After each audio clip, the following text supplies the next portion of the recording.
Assalamualaikum warahmatullahi wabarakatuh. Alhamdulillah wa kafa. Wassalatu wassalamu ala rasulillahil mustafa wa ala alihi wa sahbihi wa man wafa. Amma ba'd. Fa ya ibadallah, usi nafsi wa iyyakum bi taqwallahi faqad faza al-muttaqun. Fala tamutunna illa wa antum muslimun. فقال تعالى مذكرا بذلك يا أيها الذين آمنوا اتقوا الله حق تقاته ولا تموتن إلا وأنتم مسلمون وقال يا أيها الناس اتقوا ربكم الذي خلقكم من نفس واحدة وخلق منها زوجها وبث منهما رجالا كثيرا ونساء واتقوا الله الذي تساءلون به والأرحام إن الله كان عليكم رقيبا. Saudara-saudariku dan pemirsa Akhir TV dimanapun Anda berada, alhamdulillah kembali kita diberikan kesempatan oleh Allah Subhanahu wa taala untuk menjalani aktivitas kehidupan kita sampai hari ini, masih di hari Sabtu ya, tapi tanggalnya sudah berubah ke 19 Rajab dengan hadirnya Maghrib 1438 Hijrah. Kita bermohon pada Allah Subhanahu wa taala semoga seluruh aktivitas kita sampai dengan Maghrib ini diterima oleh Allah Subhanahu wa taala sebagai ibadah yang diikhlaskan hanya kepada-Nya. Demikian teman-teman sekalian, karena hari ini kita masih dalam penanggalan di bulan Rajab, dan Rajab termasuk bulan yang memiliki keistimewaan-keistimewaan yang bahkan diisyaratkan sebagiannya di dalam Al-Qur'an. Karena itu penting bagi kita untuk mengeluarkan terkait pernyataan-pernyataan tentang keistimewaan bulan ini, baik yang tertuang di ayat Al-Quran ataupun sunnah Rasulullah SAW, sehingga dengan itu bisa kita maksimalkan khususnya menjelang ke bulan Ramadan. Mohon maaf, jangan-jangan sampai tanggal 19 ini kita belum pernah mengetahui apa yang ada di dalamnya. Atau tidak sedikit beberapa orang mendiskusikan ini dhaif, ini palsu, ini sahih, tapi amalannya nggak pernah dikerjakan. Baik ya, karena itu penting bagi kita untuk ketahui dulu. Barangkali tersisa beberapa hari ke depan untuk bisa kita amalkan, dan semoga dengan itu keistimewaan ini kita dapatkan dan mendapatkan pahala berlimpah di sisi Allah Subhanahu wa taala. Dan tidak cukup dengan amin, kita harus turunkan dulu, tuliskan beberapa bagiannya, baru kemudian kita coba amalkan secara terperinci dan teratur insyaallah. Baik, karena waktu kita begitu terbatas sampai menjelang ke Isya, saya mohon izin barangkali pertama saya sedikit banyak berdiri supaya mudah untuk terlihat ya. Kemudian teman-teman sekalian, seperti biasa manhaj kita dalam belajar, kita akan coba turunkan dulu beberapa dalil-dalil ya, argumentatif dari Al-Qur'an ataupun hadis, yang dengan itu tujuannya satu ya, bisa memudahkan kita untuk mengetahui rujukan. Karena dalam Islam itu tidak diperkenankan kita melakukan satu amalan kecuali bersumber pada dalil. Ingat, kita punya kesepakatan ya, tidak mengarang dalam ibadah. Mengarang hanya ada dalam pelajaran bahasa Indonesia. Baik ya. Sedangkan dalam ibadah patokannya dalil. Ad-dinu huwad dalil. Ya, demikian diantaranya disebutkan oleh Nabi SAW dalam riwayat-riwayat yang sampai kepada kita, diteruskan oleh para sahabat dan ulama yang sahih. Di antara keterangan dimaksud, antum bisa temukan di hadis Muslim misalnya, yang saya punya dari 9 jilid Imam An-Nawawi, antum bisa dapatkan di jilid pertama halaman 119, bab yang ke-6, hadis nomor 15, posisi paling kiri sebelah atas. Ya, di situ disebutkan, hati-hati, Imam Muslim malah menyebutkan dengan kalimat yang sangat jelas babnya. Babul isnadi minad din. Babul isnad, bab belajar, hati-hati, bab belajar yang tersambung informasinya, referensinya sampai kepada sumber utama ke Nabi SAW, minad din, itu termasuk bagian yang penting dari agama. Bahkan sama pentingnya dengan tuntunan agamanya. Jadi kalau Anda misal ingin belajar tentang sholat ya, saya mau tanya sebentar, kalau din yang dimaksudkan apa? Tahu dari mana? Sudah, mumpung kayak baru pertama kali di sini, kita buat kesepakatan ya. Kalau belum tahu katakan apa? Alhamdulillah. Jadi yang disebut din itu apa? Masya Allah. Baik, kita tanyakan, Allahu a'lam, Allah yang tahu, tanyakan pada Allah. Quran surah ketiga, Ali Imran ayat 19, posisi paling kiri sebelah atas. Inna ad-dina 'indallahi Islam, Masya Allah. Jadi yang disebut din itu Islam. Lihat-lihat rumusnya. Al-isnadu minad din. Belajar yang sumbernya tersambung sampai kepada sumber utama, di sini Rasulullah SAW, itu termasuk bagian dari din. Din di sini yang dimaksudkan Islam. Jadi kalau Anda belajar segala hal yang terkait dengan Islam, misal dalam Islam ada tuntunan ibadah. Kita lihat di antara tuntunan yang pokok ketika malaikat datang menyampaikan pada Nabi Muhammad bertanya tentang Islam, ya, di hadis riwayat Muslim, Babul Muqaddimah, hadis nomor 8, posisi paling kiri sebelah atas. Terdapat di Al-Arba'in nomor hadis yang kedua. Ketika bertanya mal Islam, dijawab antashhada inna ilaha illallah wa anna Muhammadar Rasulullah wa tuqimas shalah, salat. Saya beri contoh sedikit dulu teorinya. Bagian dari Islam itu salat. Anda ingin menunaikan salat, mustahil Anda bisa salat kecuali Anda belajar dulu ilmu tentang salat. Nah, saat Anda ingin belajar pengetahuan tentang cara salat, maka cara Anda belajar ini kata Imam Muslim mesti isnad. Isnad itu berasal dari kata sanad. Silsilah riwayat sampai ke sumber utamanya. Pengetahuannya disebut dengan isnad.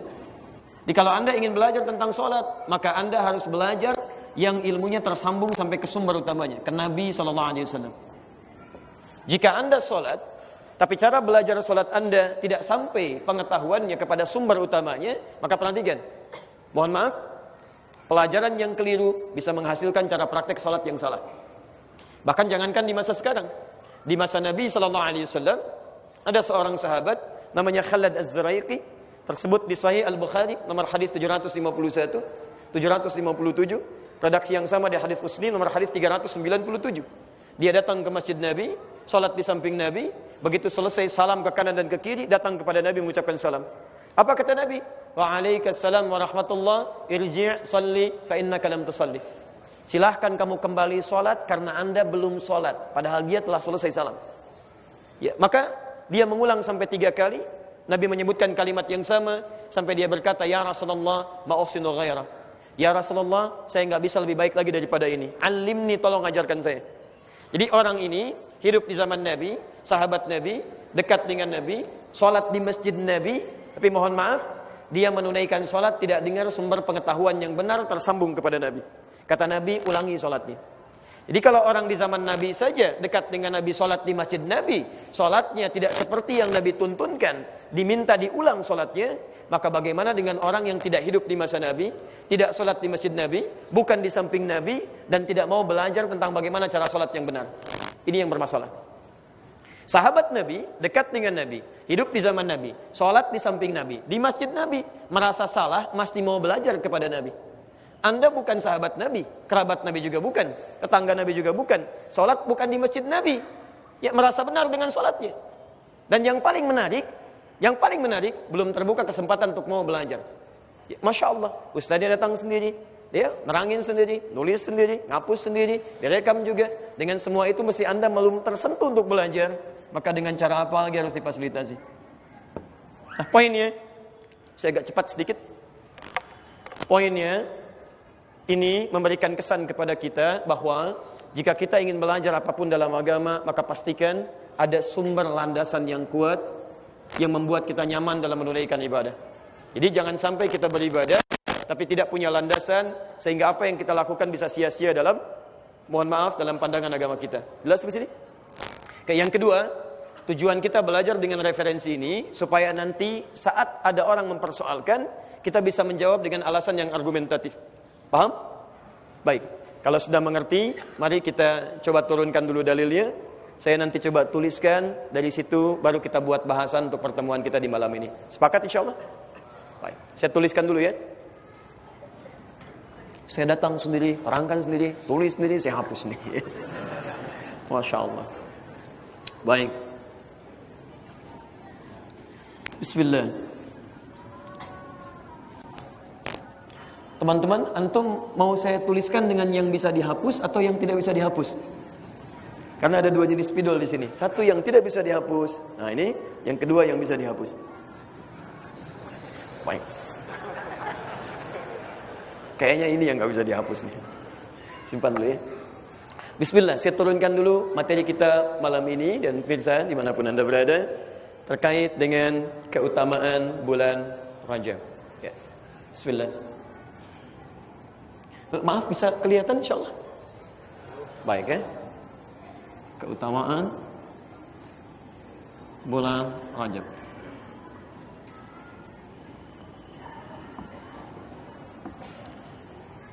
Saya coba turunkan dulu dalilnya. Satu, kita ambil dari Al-Quran dulu. Satu, Quran surah ke-9 ayat 36. Turunannya Quran surah ke-2 ayat 197. Mau pakai posisi? Nggak boleh. Posisi paling kanan sebelah atas. Kemudian kita ambil Quran surah 10 ayat ke-5. Kemudian kita turunkan lagi tafsirnya Quran surah ke-2 ayat 3 sampai dengan 5. Turunannya di Quran surah ke-17 ayat 78. Tafsir ini ada di Quran surah 11 ayat 114. Waktunya ada di Quran surah kedua ayat 238. Rinciannya kita turunkan. Ini bisa didapatkan di hadis. Pertama, kita ambil dulu misal untuk turunan ini di At-Tirmidzi. At-Tirmidzi ini nama aslinya Muhammad, berasal dari Tirmidzi, dikenal dengan At-Tirmidzi. Nomor hadis 414. Di antara turunannya di At-Tirmidzi juga. Nomor hadis kita ambil 586. Dan kita turunkan lebih spesifik lagi. Misal hadis riwayat Abu Daud. Nomor hadis kita ambil dulu yang 1271, kemudian dan 1281.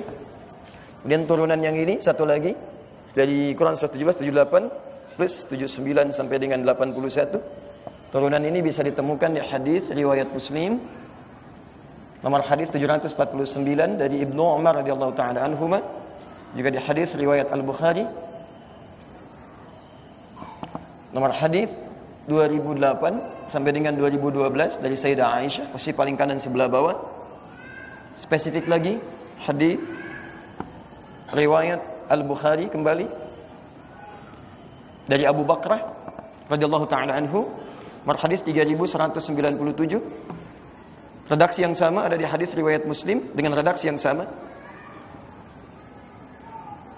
Nomor hadis 1679. Kemudian tentang puasanya kita ambil yang lebih mudah saja, yang tidak yang palsu. Hadis riwayat Abu Daud bagian kedua nomor 232, ditafsir di kitab Al-Majmu' milik Imam An-Nawawi. Kalau punya kitabnya lihat di jilid yang ke-6 halaman 436. Masih bisa? Cukup dulu ya. Sampai sini dulu lah ya. Jadi ini dulu untuk sementara karena waktu kita agak terbatas. Ini turunan dalil untuk pertemuan kita di malam ini tentang keutamaan di bulan Rajab.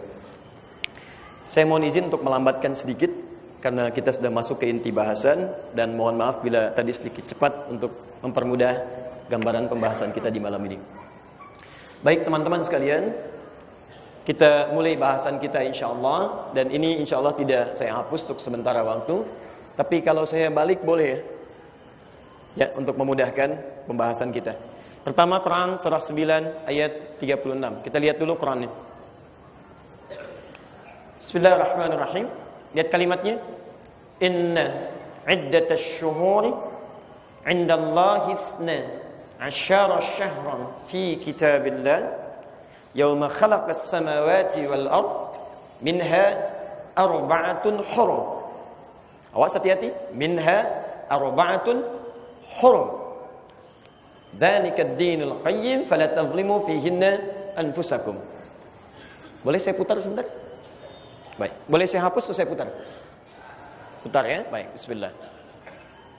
Teman-teman sekalian perhatikan kalimatnya, dan nanti kalau kita berjumpa kembali dalam kesempatan yang lain, saya harapkan kita pegang mushaf atau boleh aplikasi di handphonenya untuk memudahkan ya. Perhatikan kalimatnya.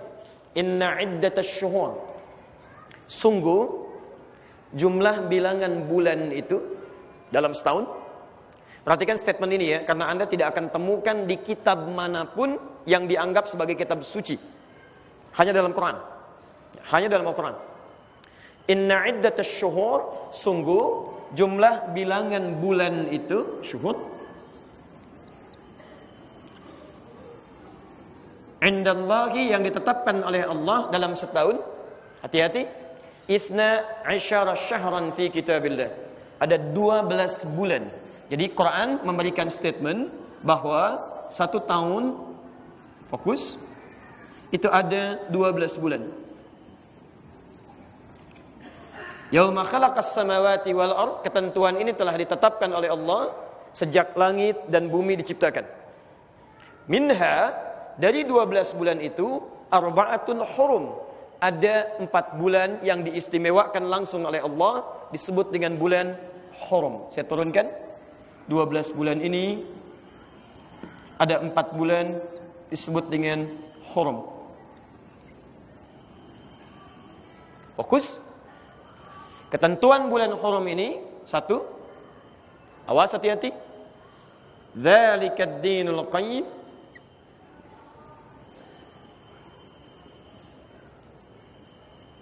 yang kedua, fala tadhlimu fihinna anfusakum, fala tadhlimu.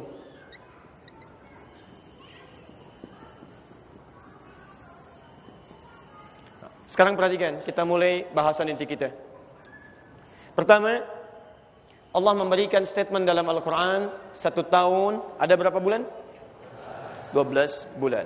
Sekarang saya berikan satu keindahan bahasa Al-Quran yang tidak ditemukan dalam bahasa Arab manapun. Karena itu rujukan pertama bagi orang Arab sampai hari ini, ketika akan menafsirkan sesuatu dan merujuk bahasa, itu dalil pertamanya kembali pada Al-Quran. Perhatikan, dalam Quran kalimat bulan setidaknya disebutkan dalam 2 bentuk. Satu, ada yang disebut dengan qamar, al-qamar. Ada yang disebut dengan syahr.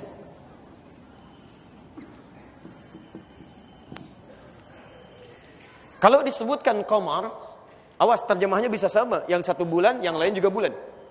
Kalau disebutkan qamar, itu yang dimaksud bendanya, benda langit. Jelas ya?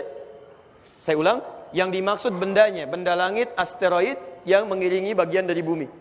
Ya, lihat. Qamar, Quran surah ke-10 ayat ke-5. Wallazi ja'ala asy-syamsa dhiyaa'a wal qamara nura. Dialah Allah yang menjadikan matahari bersinar dan bulan memantulkan cahaya. Masya Allah. Perhatikan kalimatnya. Dialah Allah menjadikan matahari bersinar dan bulan memantulkan cahaya. Anda buka Bible, lihat di situ. Lihat di situ di bab bagian kejadian, pasal kejadian. Itu beda dengan Quran. Bible mengatakan Tuhan hari pertama menciptakan langit, hari kedua menciptakan bumi, hari ketiga menciptakan matahari bersinar, yang keempat menciptakan bulan bersinar. Quran mengatakan matahari bersinar, bulan memantulkan cahaya. Tapi yang dimaksud bulan di sini itu bendanya secara fisik. Yang kedua, perhatikan kalimatnya. Ada yang dinamakan oleh Quran dengan nama syahrun. Kalau disebutkan syahrun, baik dalam Al-Quran, dalam hadis ataupun standar bahasa Arab, maka yang dimaksud hitungan waktunya 4 pekan, 29 atau 30 hari. Maka redaksinya disebut dengan syahrun. Ini poinnya. Ini menunjuk kepada waktu. Fokus. Sekarang lihat, ini yang mau saya terangkan. Ketika menyebutkan kalimat syahrun, Allah subhanahu wa ta'ala membagi kata ini pada 3 bagian di Quran dengan 3 istilah. 1, bentuk syahrun. 2, ashhur. 3, syuhur. InsyaAllah. Saya ulang. 1, syahr. 2, ashhur. 3, syuhur. Nanti dari kalimat ini kalau Bapak Ibu baca Al-Quran, Anda bisa membaca dengan penafsiran lebih baik. Itu maksudnya. Kalau disebutkan syahrun, ini bentuk tunggal. Ya, bentuk tunggal menunjuk pada waktu 29 atau 30 hari. Jelas? Baik, contoh. Ketika Allah menyebutkan puasa di bulan Ramadan, kalimatnya menggunakan syahrun. Bukan ashhur, bukan pula syuhur. Quran surah kedua Al-Baqarah ayat 185. Posisi paling kiri di pertengahan. Syahrul Ramadhan alladzi unzila fihil Quran. Di bulan Ramadan itu Quran diturunkan. Ketika menyebutkan puasa ditunaikan di bulan Ramadan, kalimatnya menggunakan syahrun, maka ini menunjuk bahwa waktu puasa ditunaikan hanya 29 sampai 30 hari saja. Paham? Baik. Tapi menariknya, ketika Allah menyebutkan persiapan untuk menunaikan ibadah haji, kalimatnya berubah dari syahrun menjadi ashhur. Ashhur. Quran surah kedua Al-Baqarah ayat 197, posisi paling kanan sebelah atas. Lihat kalimatnya. Al-hajju ashhurum ma'lumat.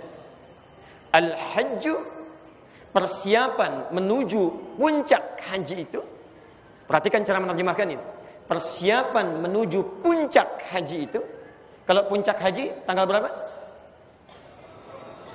Halo? 7 atau 8? Yang 7 angkat tangan? Yang 8? 9. Bukan 7, bukan 8, 9 ya. 9 Dzulhijjah. Lihat sini, fokus.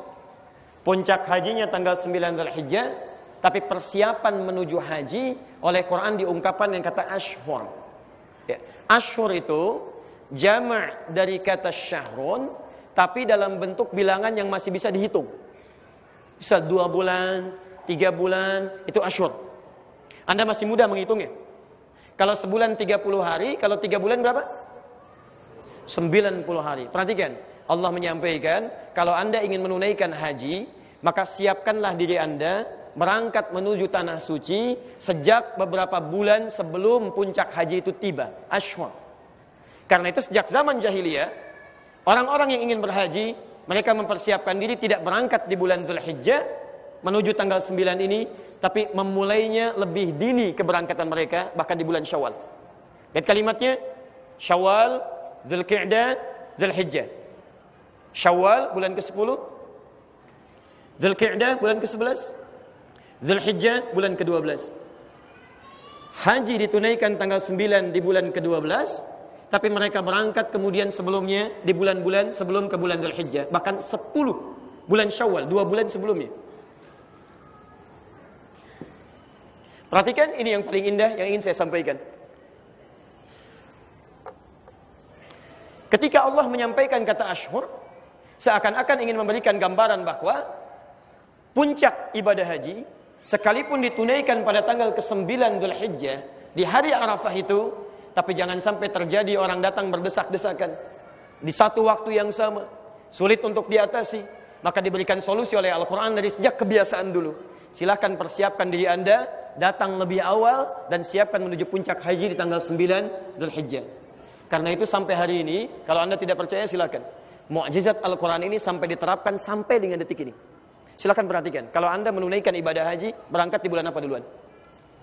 Kloter pertama pasti Syawal. Kemudian Dzulqa'dah. Baru mereka sama-sama menuju puncak haji untuk tanggal 9 Dzulhijjah. Tapi poin yang mau saya sampaikan, kalimat ini syahr menunjuk pada 1 bulan.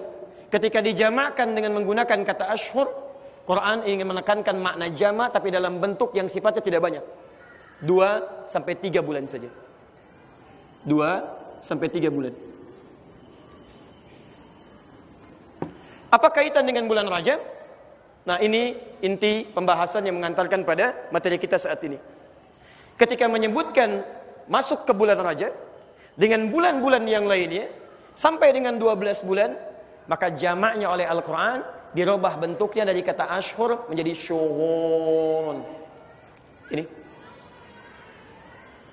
menunjukkan bentuk banyak yang tidak mudah untuk dihitung. Ini disebut dengan jam'ul qillah, ini disebut dengan jam'ul kathrah. Ini masih bisa dihitung, ini tidak mudah untuk dihitung. Ayo, kalau 1 bulan 29 hari, 12 bulan berapa hari? Tidak mudah untuk dihitung. Ya, Anda butuh merenung, kalikan dulu dan seterusnya. Nah, yang mau saya sampaikan begini, perhatikan, yang mau saya sampaikan, kalau Quran itu bukan firman Allah, mustahil ada kalimat-kalimat seperti ini. Ketika Allah menjelaskan satu hukum, maka kalimat yang muncul untuk menjelaskan hukum itu selalu sesuai dengan bentuknya. Menjelaskan Ramadan, gunakan kata syahr. Menjelaskan bentuk persiapan haji digunakan asyhur. Ketika menjelaskan jumlah bilangan bulan dalam setahun yang digunakan kata syuhur untuk menunjukkan bilangan yang banyak yang tidak mudah dihitung.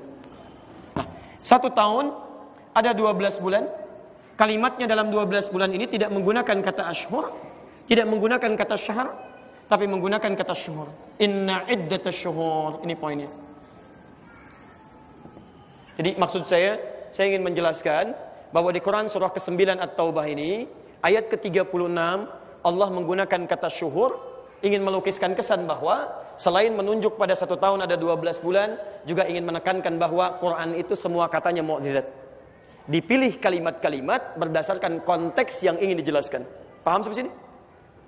Baik. Sekarang ini kaitan dengan Rajab ini. Dari 12 bulan ini ada 4 bulan yang diistimewakan.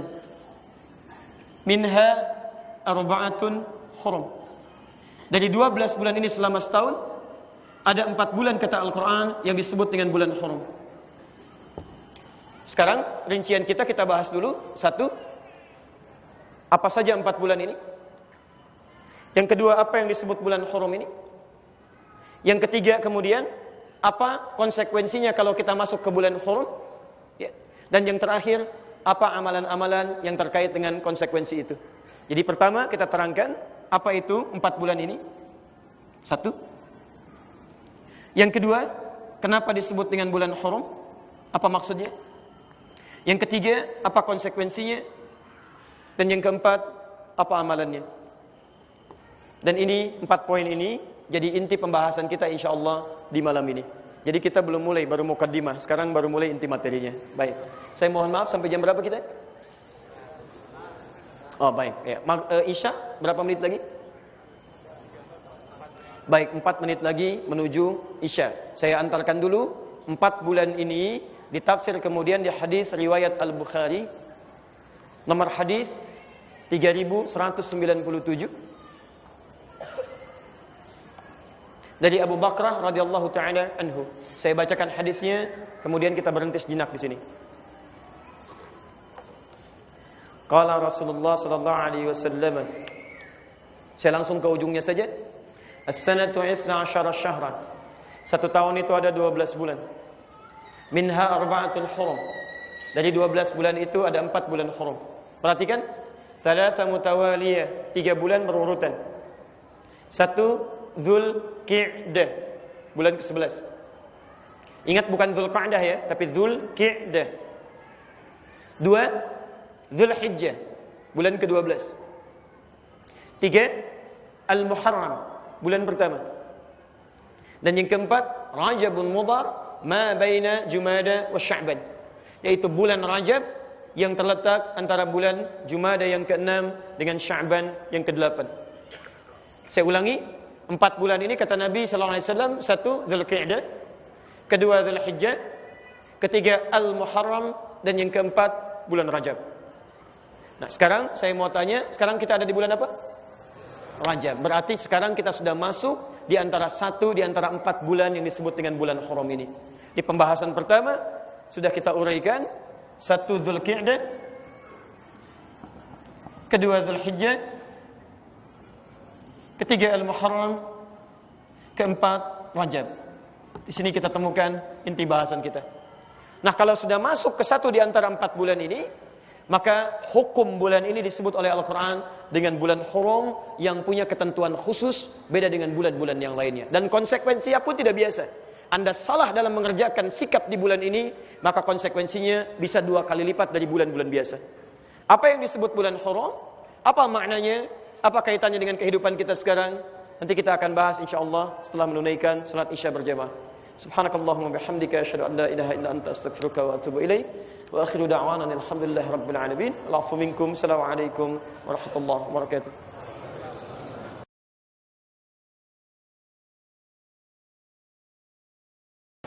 Bismillahirrahmanirrahim. Assalamualaikum warahmatullahi wabarakatuh. Alhamdulillah, wassalatu wassalamu ala rasulillah wa ba'd. Fa ya ibadallah, usi nafsi wa iyyakum bi taqwallahi faqad faza al-muttaqun. Fala tamutunna illa wa antum muslimun. saudara-saudariku dan pemirsa Akhir TV dimanapun Anda berada. Alhamdulillah kita telah menunaikan salat Isya berjamaah serta amalan sunnahnya. Semoga salat yang kita tunaikan diterima oleh Allah Subhanahu wa taala. Demikian kita akan coba lanjutkan bahasan kita. Sebelumnya saya memohon pada Allah Subhanahu wa taala semoga teman-teman siapapun yang bergabung dalam ta'lim kita di malam ini, baik di masjid ini ataupun bergabung dalam media yang lain, diberikan pahala berlimpah oleh Allah Subhanahu wa taala. Dan tadi kami dapat laporan sebagian dari kita itu sampai kembali lagi karena tidak dapat mengakses jalan dan sebagainya. Semoga juga pahalanya telah diberikan oleh Allah Subhanahu wa taala sebelum bergabung bersama kita di sini. Nabi sallallahu alaihi wasallam pernah menyampaikan dalam hadis riwayat Al-Bukhari, "Idza marida al-'abdu aw safar, kutiba lahu mithla ma kana 'alaihi muqiman sahihan." Siapapun hamba yang punya uzur atau bahkan dalam perjalanan tapi tidak mampu menunaikan amalan rutin yang mungkin ia kerjakan, maka pahalanya telah diberikan kepada orang ini, nilainya sempurna sekalipun belum tentu ia bisa mengerjakannya. Karena itu mudah-mudahan siapapun yang punya niat yang baik, dengan niatnya diberikan balasan yang setimpal oleh Allah Subhanahu wa taala. Kita coba lanjutkan dulu. Sekarang kita akan coba lebih fokus pada bahasan utama kita, karena saya sudah melihat hampir seluruhnya sudah siap bergabung dan telah menunaikan salat. Bismillah. 1 tahun ada 12 bulan. Dari 12 bulan ini disebutkan dalam Quran surah ke-9 ayat 36 ada 4 yang disebut dengan bulan Haram. 4 bulan ini ditafsir kemudian oleh Nabi sallallahu alaihi wasallam. Ditafsir itu maksudnya diterangkan dengan terperinci oleh Nabi sallallahu alaihi wasallam, tersebut dalam hadis riwayat Al-Bukhari dari sahabat Abu Bakrah radhiyallahu taala anhu, nomor hadis 3197, dengan menyatakan bahwa satu disebut dengan Dzulqa'dah, bulan ke-11. Teman-teman tolong fokus ya, termasuk Anda yang suka buat kalender. Bulan ke-11 itu tidak disebut dengan Dzulqa'dah, bukan Dzulqa'idah, dan tidak pula Dzulqa'idah, tapi Dzulqa'dah. Ingat ada perbedaan antara qa dengan qi'. Kalau Anda sebutkan Dzulqa'dah, qa'dah, itu disebut dengan ismun marrah, sesuatu yang cepat, singkat. Jadi kalau saya duduk begini, lantas saya berdiri lagi, itu disebut dengan qa'dah namanya, sesuatu yang cepat. Tapi kalau disebutkan dengan harakat kasrah, qi'dah, itu ismul hay'ah, sesuatu yang menunjuk pada aktivitas yang santai, nyaman, tidak berlangsung cepat. Kenapa bulan ke-11 disebut dengan Dzulqa'dah bukan qa'dah? Asal katanya itu qa'dah atau qi'dah artinya duduk. Asal katanya dzul, orang yang duduk. Dzulqa'dah duduk santai. Umumnya orang Arab sekitaran Hijaz itu sering beraktivitas di antara mereka keluar untuk berdagang, merantau. Ada yang ke Yaman, ada yang ke Syria, Syam maksudnya. Syam itu sekarang Syria, Yordania, itu kan? Lebanon, kemudian Palestina, ya, dan sekitarannya. Mereka keluar dan disebutkan ini di Quran sejadi kebiasaan orang-orang Arab dulu di surah Al-Quraisy. Li'ilafi Quraisy ila fihim rihlatash syita'i was sayf. Nah, mereka biasa keluar, tapi pada musim-musim menjelang haji di bulan Syawal yang tadi saya terangkan, nah orang-orang yang dikunjungi mulai datang ke Mekah, ke Hijaz. Puncaknya bulan ke-11 semakin banyak yang datang. Akhirnya yang biasa dikunjungi sekarang datang ke Mekah, berkumpul sekitaran Mekah menuju puncak haji. Makanya orang-orang yang biasa keluar akhirnya memilih duduk-duduk santai di Mekah, nunggu orang datang. Duduk-duduk santai nunggu orang datang menuju puncak haji. Nah, peristiwa inilah karena kebiasaan mereka duduk-duduk santai menunggu orang datang ke puncak haji, maka bulannya dinamakan dengan Dzulqa'dah. Bulan duduk-duduk santai menunggu orang datang menuju puncak haji. Paham? Baik, jadi bukan Dzulqa'dah, bukan Dzulqa'idah, bukan Dzulqa'idah, tapi Dzulqa'dah. Bulan hajinya Dzulhijjah, bulan ke-12. 3 berurutan kata Nabi.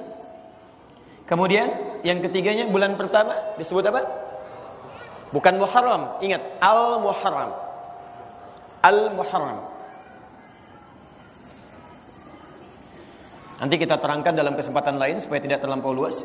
Dan yang keempat, Rajab. Rajabun Mudhar ma baina Jumada wa Sya'ban. Bulan Rajab yang terletak antara bulan Jumada yang ke-6 dengan Sya'ban yang ke-8. Nah sekarang perhatikan, dari 12 bulan ada 4 bulan disebut bulan haram. 4 bulan ini dijelaskan oleh Nabi di hadis Al-Bukhari riwayat Abu Bakrah, yaitu Dzulqa'dah, Dzulhijjah, Al-Muharram, bulan Rajab. Sebentar, sampai sini paham kita? Halo? Paham ya? Kalau sudah paham, sekarang mari kita lihat korelasinya dengan pertemuan kita malam ini.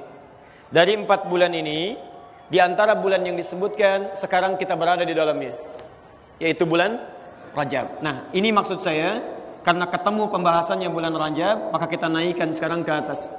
Ada apa di bulan Rajab ini yang harus kita sikapi? 4 bulan ini, di antaranya bulan Rajab, kita berada di dalamnya, disebut langsung oleh Al-Quran dan bahkan hadis sebagai bulan hurum. Apa itu hurum? Alhamdulillah. Baik. Hurum jamak dari kata haram. Hurum bentuk jamak dari kata haram. Apa artinya haram? Sudah, kalau tidak tahu cepat katakan, yang paling gampang. Apa artinya haram? Allah, Masya Allah. Itu aja gampang ya. Baik.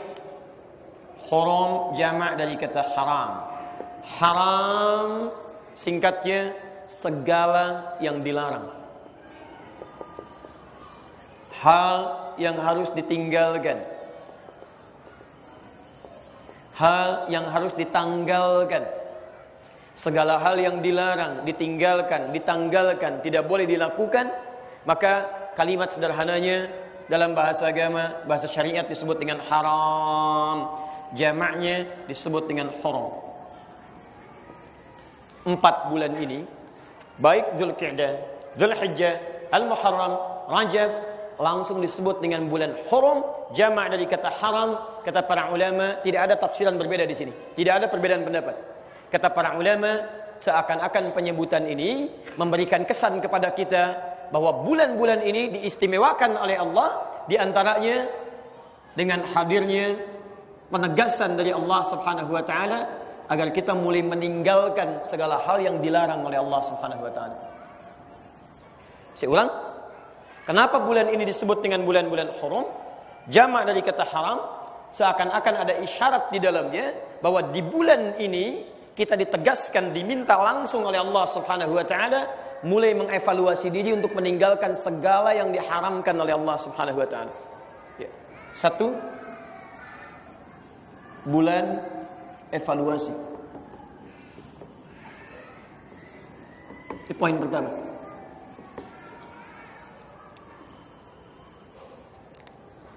Karena itu, apa yang harus kita lakukan ketika sampai di bulan-bulan ini? Lihat kalimatnya, fokus. Kitab Lataiful Ma'arif karya Ibnu Rajab Al-Hambali, halaman 202 sampai halaman 213. Lataiful Ma'arif karya Ibnu Rajab Al-Hambali, halaman 202 sampai halaman 213. Perhatikan keterangan para ulama ketika menafsirkan kata haram di sini, bahkan dalam bentuk praktik ibadah mereka. Baik itu pernyataannya Imam Sufyan Ats-Tsauri, Al-Hasan Al-Basri, juga selainnya. Perhatikan kalimatnya. Dinamakan ini bulan-bulan haram. Ya, sebagai bagian dari jamak kata haram, seakan-akan memberikan isyarat kepada kita untuk berevaluasi diri, mulai meninggalkan segala kebiasaan-kebiasaan yang dilarang oleh Allah Subhanahu wa taala, yang tidak diridhai oleh Allah Subhanahu wa taala, dan seharusnya kita tanggalkan dalam kehidupan kita. Jadi begitu Anda masuk ke bulan Rajab, mohon maaf, ada sementara orang belum tentu mendapatkan kesempatan di bulan ini karena ajalnya telah tiba menghadap kepada Allah. Anda diberikan kesempatannya oleh Allah Subhanahu wa taala. Apa di antara tujuannya? Ini.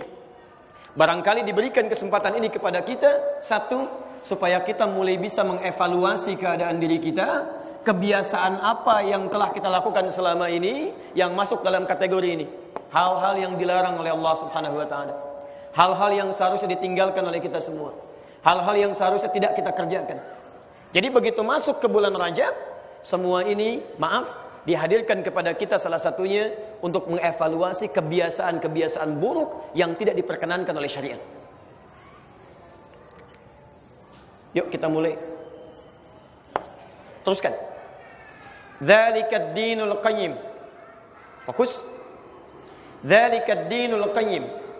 Orang-orang yang terbiasa meninggalkan segala yang dilarang itu, menjauhi segala yang haram itu, maka itulah kemudian disebut oleh Al-Quran dengan ad-dinul qayyim, cara beragama yang lurus, tegak. Qayyim itu satu keadaan yang benar, lurus, tidak bengkok, tidak ada penyimpangan. Di Allah menyampaikan, lihat kalimatnya. Dzalikad dinul qayyim, orang yang beragamanya lurus, mengikuti ketentuan agama dengan benar, maka dalam hidupnya tidak mungkin dia melakukan tindakan-tindakan yang dilarang oleh Allah Subhanahu wa taala. Tidak mungkin dia mengerjakan segala yang diharamkan oleh Allah Subhanahu wa taala. Jadi kalau ada di antara kita sampai dengan malam ini masih mengerjakan yang haram, masih senang dengan hal yang seharusnya ditinggalkan, masih mengerjakan segala hal yang tidak Allah ridhai, maka ada yang bengkok dengan cara beragamanya. Ada yang tidak lurus di sini. Karena seharusnya ciri agama itu, kata Al-Quran, dzalikad dinul qayyim, cara beragama yang lurus itu, yang benar, ini di antaranya tarkul haram, meninggalkan segala yang dihukumi haram oleh agama. Yuk, sekarang mari kita lihat ujung kepala sampai ujung kaki kita. Fokus pelan-pelan. Apa fungsi mata? Melihat, tuh masih salah juga. Hati-hati, kalau tidak tahu katakan apa? Itu paling gampang. Apa fungsi mata? Masya Allah, sudah puluhan tahun belum tahu fungsi mata. Masya Allah. Susah saya. Teman-teman, fungsi mata itu bukan melihat. Kalau cuma melihat, kambing juga melihat. Kalau cuma melihat, mata elang lebih tajam daripada kita. Tapi ternyata mata elang tidak dihisap, mata antum dihisap. Quran surah 17 ayat 36, posisi paling kanan di pertengahan. Innas sam'a wal basara wal fu'ada kullu ulaika kana anhu mas'ula. Sungguh pendengaran manusia itu, penglihatan manusia itu, dan fikiran manusia itu satu saat akan dihisab, ditanya oleh Allah Subhanahu wa taala. Mata elang setajam-tajamnya itu tidak dihisab. Mata kita serendah-rendahnya itu akan dihisab. Karena itu Allah bedakan fungsi mata yang lain dengan fungsi mata manusia. Untuk laki-laki Quran surah ke-24 ayat 30. Untuk perempuan ayat 31-nya. Lihat kalimatnya. Wa qul lil mu'minina, katakan bagi pria-pria yang masih merasa punya iman, yaghuddu min absarihim, matanya hanya boleh melihat yang baik-baik saja. Palingkan dari yang tidak baik menurut Allah. Jadi ternyata fungsi mata kita bukan melihat, tapi melihat yang baik-baik. Jadi ketika Anda melihat sesuatu yang tidak baik menurut Allah, maka masuk dalam kategori yang ini. Gambar yang terbuka auratnya Allah tidak senang. Tayangan yang membuat kita menjauh dari Allah, Allah tidak senang. Hal-hal yang menghadirkan pornografi, porno aksi, macam-macam, ya, itu masuk dalam kategori haram. Sekarang saya tanya kepada Anda. Selama kita hidup, atau jangan selama hidup lah, hari ini saja, berapa kali mata kita sudah salah lihat? Kalikan selama kita hidup dari sejak balik. Ini baru mata. Berapa kali mata kita salah lihat? Persoalan paling utama, perhatikan ini ya. Awas, hati-hati, ini rumus dari Quran. Ini rumus dari Quran. Kalau anggota tubuh kita terbiasa melakukan yang baik-baik, baik lawannya apa? Buruk. Jangan katakan wallahu a'lam, ini gampang ya. Baik lawannya buruk. Jadi kalau orang terbiasa mengerjakan yang baik, maka dia tidak akan pernah bisa melirik yang buruk. Sebaliknya, kalau mata ini terbiasa melihat yang buruk-buruk, maka dia tidak akan peka lagi untuk melihat yang baik-baik. Mata Anda digunakan untuk melihat maksiat misalnya. Mohon maaf ya. Lihat tayangan yang tidak baik, lihat hal-hal yang tidak diperkenankan, gambar-gambar yang tidak elok. Nanti ketika terbiasa seperti itu, maka maksiat itu akan mulai menutup pintu-pintu kebaikan di mata Anda. Quran surah kedua ayat ke-7.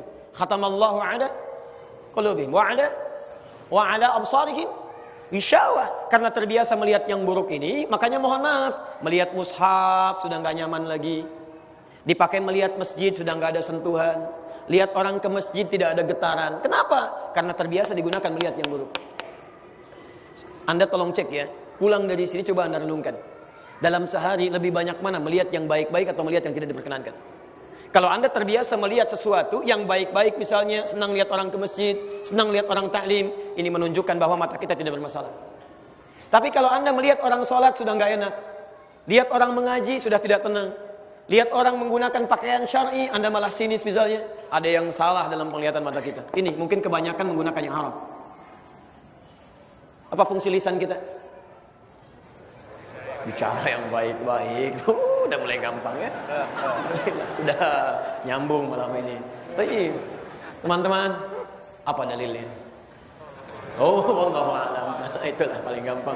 Baik, hadis Nabi sallallahu alaihi wasallam, "Man kana yu'minu billahi wal yawmil akhir falyaqul khairan aw liyasmut." Siapa yang merasa beriman kepada Allah dan hari akhir, maka dia cukup mengatakan yang baik-baik, kalau tak mampu diam. Ternyata fungsi lisan kita cuma dua. Katakan yang baik, kalau nggak bisa diam. Selesai. Silahkan Anda lihat. Katakan yang baik, nggak bisa diam, nggak usah bicara kalau nggak ada yang bermanfaat. Dari sekian kehidupan yang kita jalani, berapa kali lisan kita mengucapkan yang tidak baik, yang hukumnya haram. Makanya dilarang oleh Allah untuk berdusta. Wailul lil mukadzibin, celaka bagi para pendusta. Dilarang untuk mencela, la yaskhar qaumun min qaum. Dilarang untuk bergibah, la yaghtab ba'dukum ba'dha. Maaf, karena lisan ini saat diciptakan hanya ditujukan untuk berkata yang baik. Kalau nggak bisa diam. Silahkan cek sampai dengan bulan Rajab ini. Berapa kali lisan kita digunakan untuk melakukan hal yang tidak baik. Hati-hati. Awas, hati-hati. Apa fungsi telinga? Mendengar yang baik-baik. Sudah tahu fungsinya mendengar yang baik-baik, kenapa selalu antum gunakan untuk mendengar yang tidak baik? Gosip masih didengar juga. Saya tanya ibu deh, gosip dosa tidak, Bu?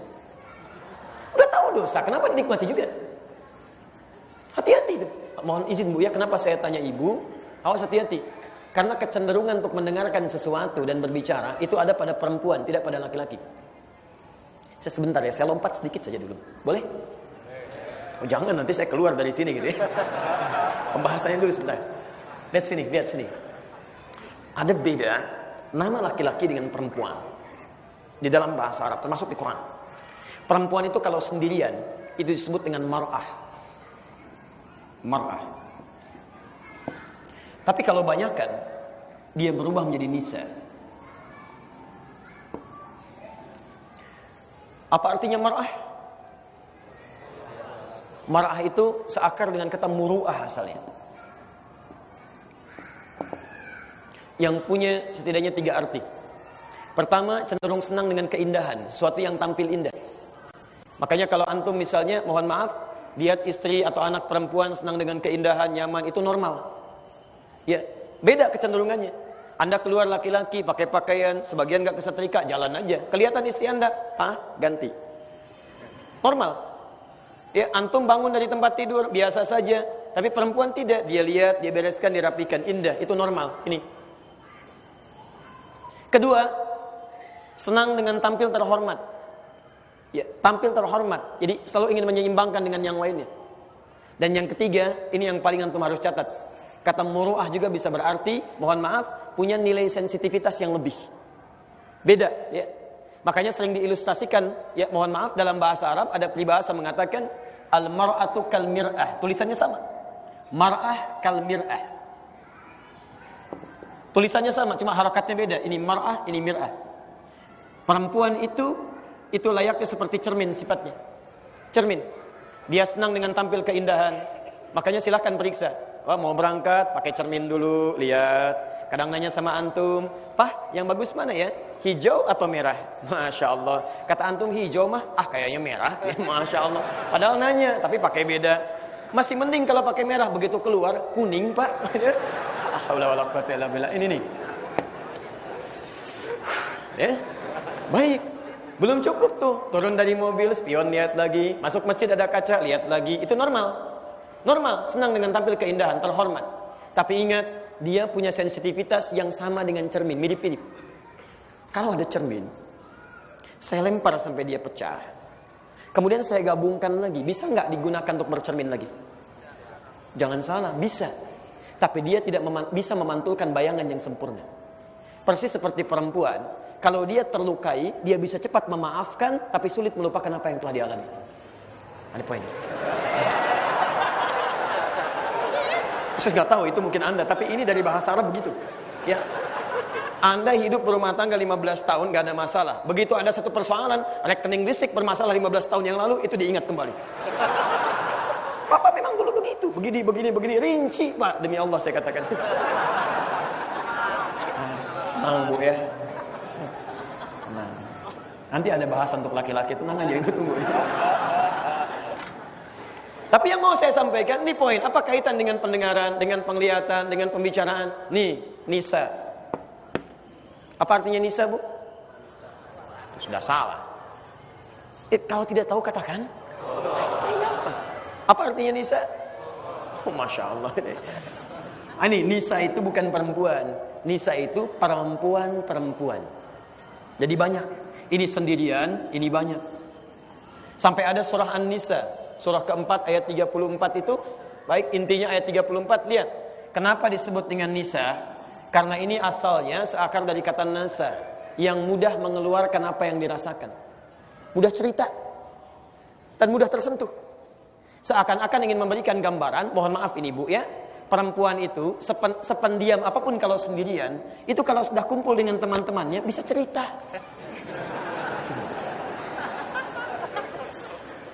Dan kadang yang paling fatal tidak terkontrol lisannya. Saya beri contoh, ciri istri salihah itu cuma dua. Quran surah 4 ayat 34, posisi paling kiri sebelah atas. Dan ini intinya kenapa disebut surah An-Nisa. Fassalihatu, maka istri yang salihah itu qanitatun, dia taat kepada Allah dengan cara menaati suaminya. Tolong catat kalimat saya ini Bu ya. Ini keterangan-keterangan yang dari Al-Quran dan Sunnah Nabi. Surganya perempuan itu Masya Allah begitu mudah, banyak ditemukan di rumah. Anda taat pada suami, pada yang baik-baik, itu pahalanya banyak. Mah berhijab ya, Alhamdulillah insya Allah. Baca Al-Quran ya, insya Allah. Menghafal ya, insya Allah. Ikut ta'lim ya, insya Allah. Kita malam tahajud ya, insya Allah. Maka perhatikan hadis riwayat At-Tirmidzi. Nabi menyampaikan di sini, perhatikan kalimatnya. Idza shallatil mar'atu salataha. Kalau ada istri itu, seorang perempuan cukup sholat fardu saja, nggak pernah sholat sunnah. Wa shamat shamaha. Dan dia puasa Ramadan saja, nggak pernah puasa sunnah. Wa hafizat farjaha, dan dia menjaga kehormatan dirinya, dia tidak selingkuh. Wa ata'at zaujaha, kemudian dia menaati suaminya pada yang baik-baik yang dimintakan. Qila laha yaumal qiyamati, akan dikatakan pada perempuan semacam ini di hari kiamat saat hisab, udkhulil jannata min haitsu syi'ti, langsung masuk ke surga aja dari pintu manapun yang kalian inginkan. Masya Allah. Nggak cukup dengan amin, lihat dulu itu prakteknya. Turunkan. Jadi ketika Anda bikin menu kompak di rumah, lakukan. Ingat Bu ya, pada yang baik-baik. Konita itu pada yang baik-baik. Tapi kalau suami minta pada yang tidak baik, ibu boleh tolak. Tapi dengan cara yang lembut. Mah, ini papa ada family gathering. Ya, tapi tolong nih, yang lain gak ada yang pakai hijab. Copot dulu lah, barang 30 menit. Masya Allah, Anda boleh tolak. Tapi dengan cara yang lembut. Pak, ini sudah 30 tahun amanah dari mama almarhumah. Supaya dipakai. Gak terbayang kalau dicopot, bagaimana saat dicopot itu Allah mewafatkan mama. Pertanggungjawabannya seperti apa? Lebih baik Pak kehilangan rezeki dunia yang sedikit, dan Allah Maha Adil, tentu akan diganti dengan lebih baik lagi. Apakah tidak lebih baik kalau kita pertahankan saja? Mungkin jadi syiar untuk yang lainnya. Itu lembut Bu, boleh. Ya, tapi ingat, menolaknya itu dengan cara yang lembut, halus. Hati-hati, jangan cari persoalan. Tolong copot dulu, mana paling 30 menit. Apa?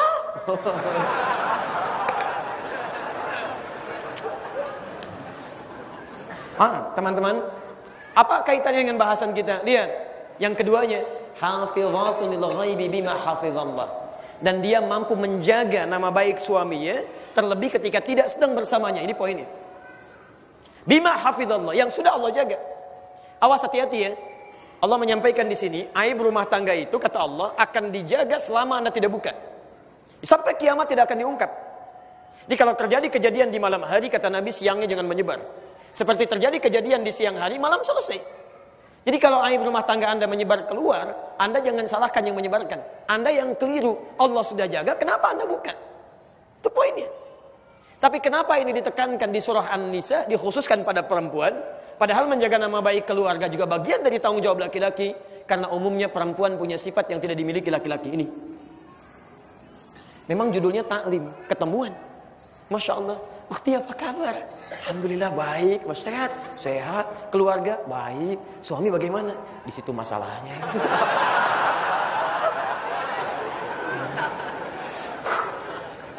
Oh gitu ya. Ih, nggak nyangka ya. Nyangka tuh. Cul lagi ini nih. Ini berapa kali Anda terlibat dalam peristiwa itu? Kadang-kadang kita sibuk membicarakan orang lain dibandingkan diri kita sendiri. Haram. Tangan haram. Kaki haram. Maka malam ini kita mesti berubah. Anda butuh berapa malam lagi untuk meninggalkan yang haram? Demi Allah saya katakan, ada orang-orang yang sudah menghadap Allah, gak punya kesempatan berubah. Makanya ketika mereka menghadap kepada Allah, sampai hari kiamat, ada yang di alam kubur, ada yang di hari kiamat, dan saat hisab, mereka mengatakan, fa'asaddaqa wa aqum minas salihin. Ya Allah tolong berikan kesempatan sekejap aja untuk balik lagi ke bumi. Saya ingin berubah dan menjadi lebih baik lagi. Tinggalkan yang dilarang, jauhi yang haram, berikan kesempatan ya Allah. Ada orang gak punya kesempatannya, menangis, menyesal untuk balik lagi. Anda malam ini masih punya kesempatan. Kalau Allah berikan sampai malam ini, Anda masih mau mengerjakan yang haram juga, Anda butuh berapa malam lagi untuk berubah? Poinnya. Maka kita bisa mendapatkan malam ini di Rajab. Salah satunya supaya kita mau berubah. Lihat teman-teman, ini yang paling penting. Bahkan ulama menyimpulkan dari riwayat ini, termasuk Ibnu Abbas radhiyallahu taala anhuma. Kata Ibnu Abbas, ketika Allah menegaskan kalimat haram di sini, ingin menekankan sifat keharamannya. Ketika itu ditekankan kemudian ada yang sengaja melanggarnya, maka dosanya 2 kali lipat dibandingkan hari biasa. Ingat, ketika sesuatu ditekankan oleh Allah Subhanahu wa taala, kemudian ada orang melanggarnya, maka dosanya bisa 2 kali lipat dibandingkan hari biasa. Paham? Nah, karena itu coba cek, jangan-jangan sampai dengan di bulan ini, hari ke-19, kita tidak sadar berbuat sesuatu yang salah sesungguhnya. Ayo evaluasi. Evaluasi. Orang jahiliyah saja. Orang jahiliyah nih, itu kalau sudah masuk ke bulan-bulan ini, di bulan Rajab misalnya, ini orang jahiliyah. Itu mereka membuat konsensus kesepakatan. Sepakat untuk tidak melakukan tindakan kriminalitas. Pembunuhan berhenti. Mereka kejahatan senjata. Sepakat untuk tidak saling melukai. Masya Allah, mencela berhenti. Jadi kalau dicela di bulan ini, kamu begini-begini, ya ntar saya balas bulan depan deh. Bulan depan lupa dia. Ya. Jadi ini poinnya, orang jahiliyah saja, sebodoh-bodohnya orang jahiliyah, kalau sudah masuk ke bulan ini, maka dia mencoba menghindarkan dari perbuatan yang dilarang. Kita sudah bebas dari zaman jahiliyah. Dikeluarkan dari situ. Nabi kita ada, tuntunannya lengkap. Masya Allah, mengerjakan perbuatan yang tidak pernah dilakukan oleh orang jahiliyah. Ada yang tidak tepat di sini. Oh, hati-hati. Ya, di bulan Rajab ada yang mencuri, orang jahiliyah saja nggak mencuri, antum mencuri. Berarti antum lebih dibandingkan orang jahiliyah. Zaman jahiliyah tidak ada yang bunuh, sekarang ada orang membunuh. Zaman jahiliyah tidak ada orang yang melukai, sekarang ada yang melukai. Ada yang salah cara berpikirnya. Orang pulang dari masjid baru sholat subuh, motor mepet, siram air keras, la haula, nggak pernah dilakukan oleh orang jahiliyah. Silahkan cek. Orang masuk naik ke angkot ditodong, kemudian disandera, la haula wala quwwata illa billah. Nggak pernah dilakukan oleh orang jahiliyah. Ada yang salah di situ. Diingatkan malah marah, diingatkan malah sewot, la haula wala quwwata illa billah. Saya juga bisa beli kelas kamu. Kamu bukan kelas saya, diingatkan, repot gitu kan? Ada sesuatu yang salah di situ. Ayo, nggak usah tunjuk orang lain. 1 nunjuk orang lain, 3 kembali ke kita. Jadi kalau sudah masuk ke bulan ini, yang harus dilakukan teman-teman sekalian, mohon maaf, coba evaluasi diri. Barangkali ini menjadi malam terakhir untuk kehidupan kita. Ya, jadi tolong. Allah tidak memberikan kesempatan kecuali untuk kita berubah dalam kehidupan. Paham? Baik. Karena itulah teruskan. Aturan pertama. Fala tazlimu fihinna anfusakum. La. Fala, maka janganlah. La-nya nahyi di sini. Oh, hati-hati nahyi. La itu dibagi 3 bagian. Ada la nafi. Awas. Nafi. Awas, hati-hati ya. Fokus sebelum dihapus.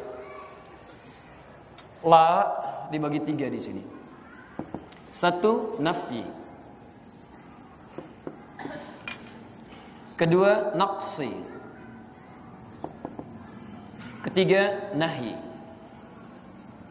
Diserap dalam bahasa India jadi nahi. Nafi, la yang berfungsi meniadakan sesuatu, menafikan. Itu jadi bahasa kita. Tandanya setelah huruf la ada kalimat ujungnya harakatnya dhammah. Di setiap ada huruf la setelahnya kalimat ujungnya dhammah, itu nafi. Contoh, pakai Quran surah kedua ayat 286. La yukallifullahu nafsan illa wus'aha. La yukallifu. La yukallifu. Ujungnya u. Ini. Maka diartikan dengan nafi.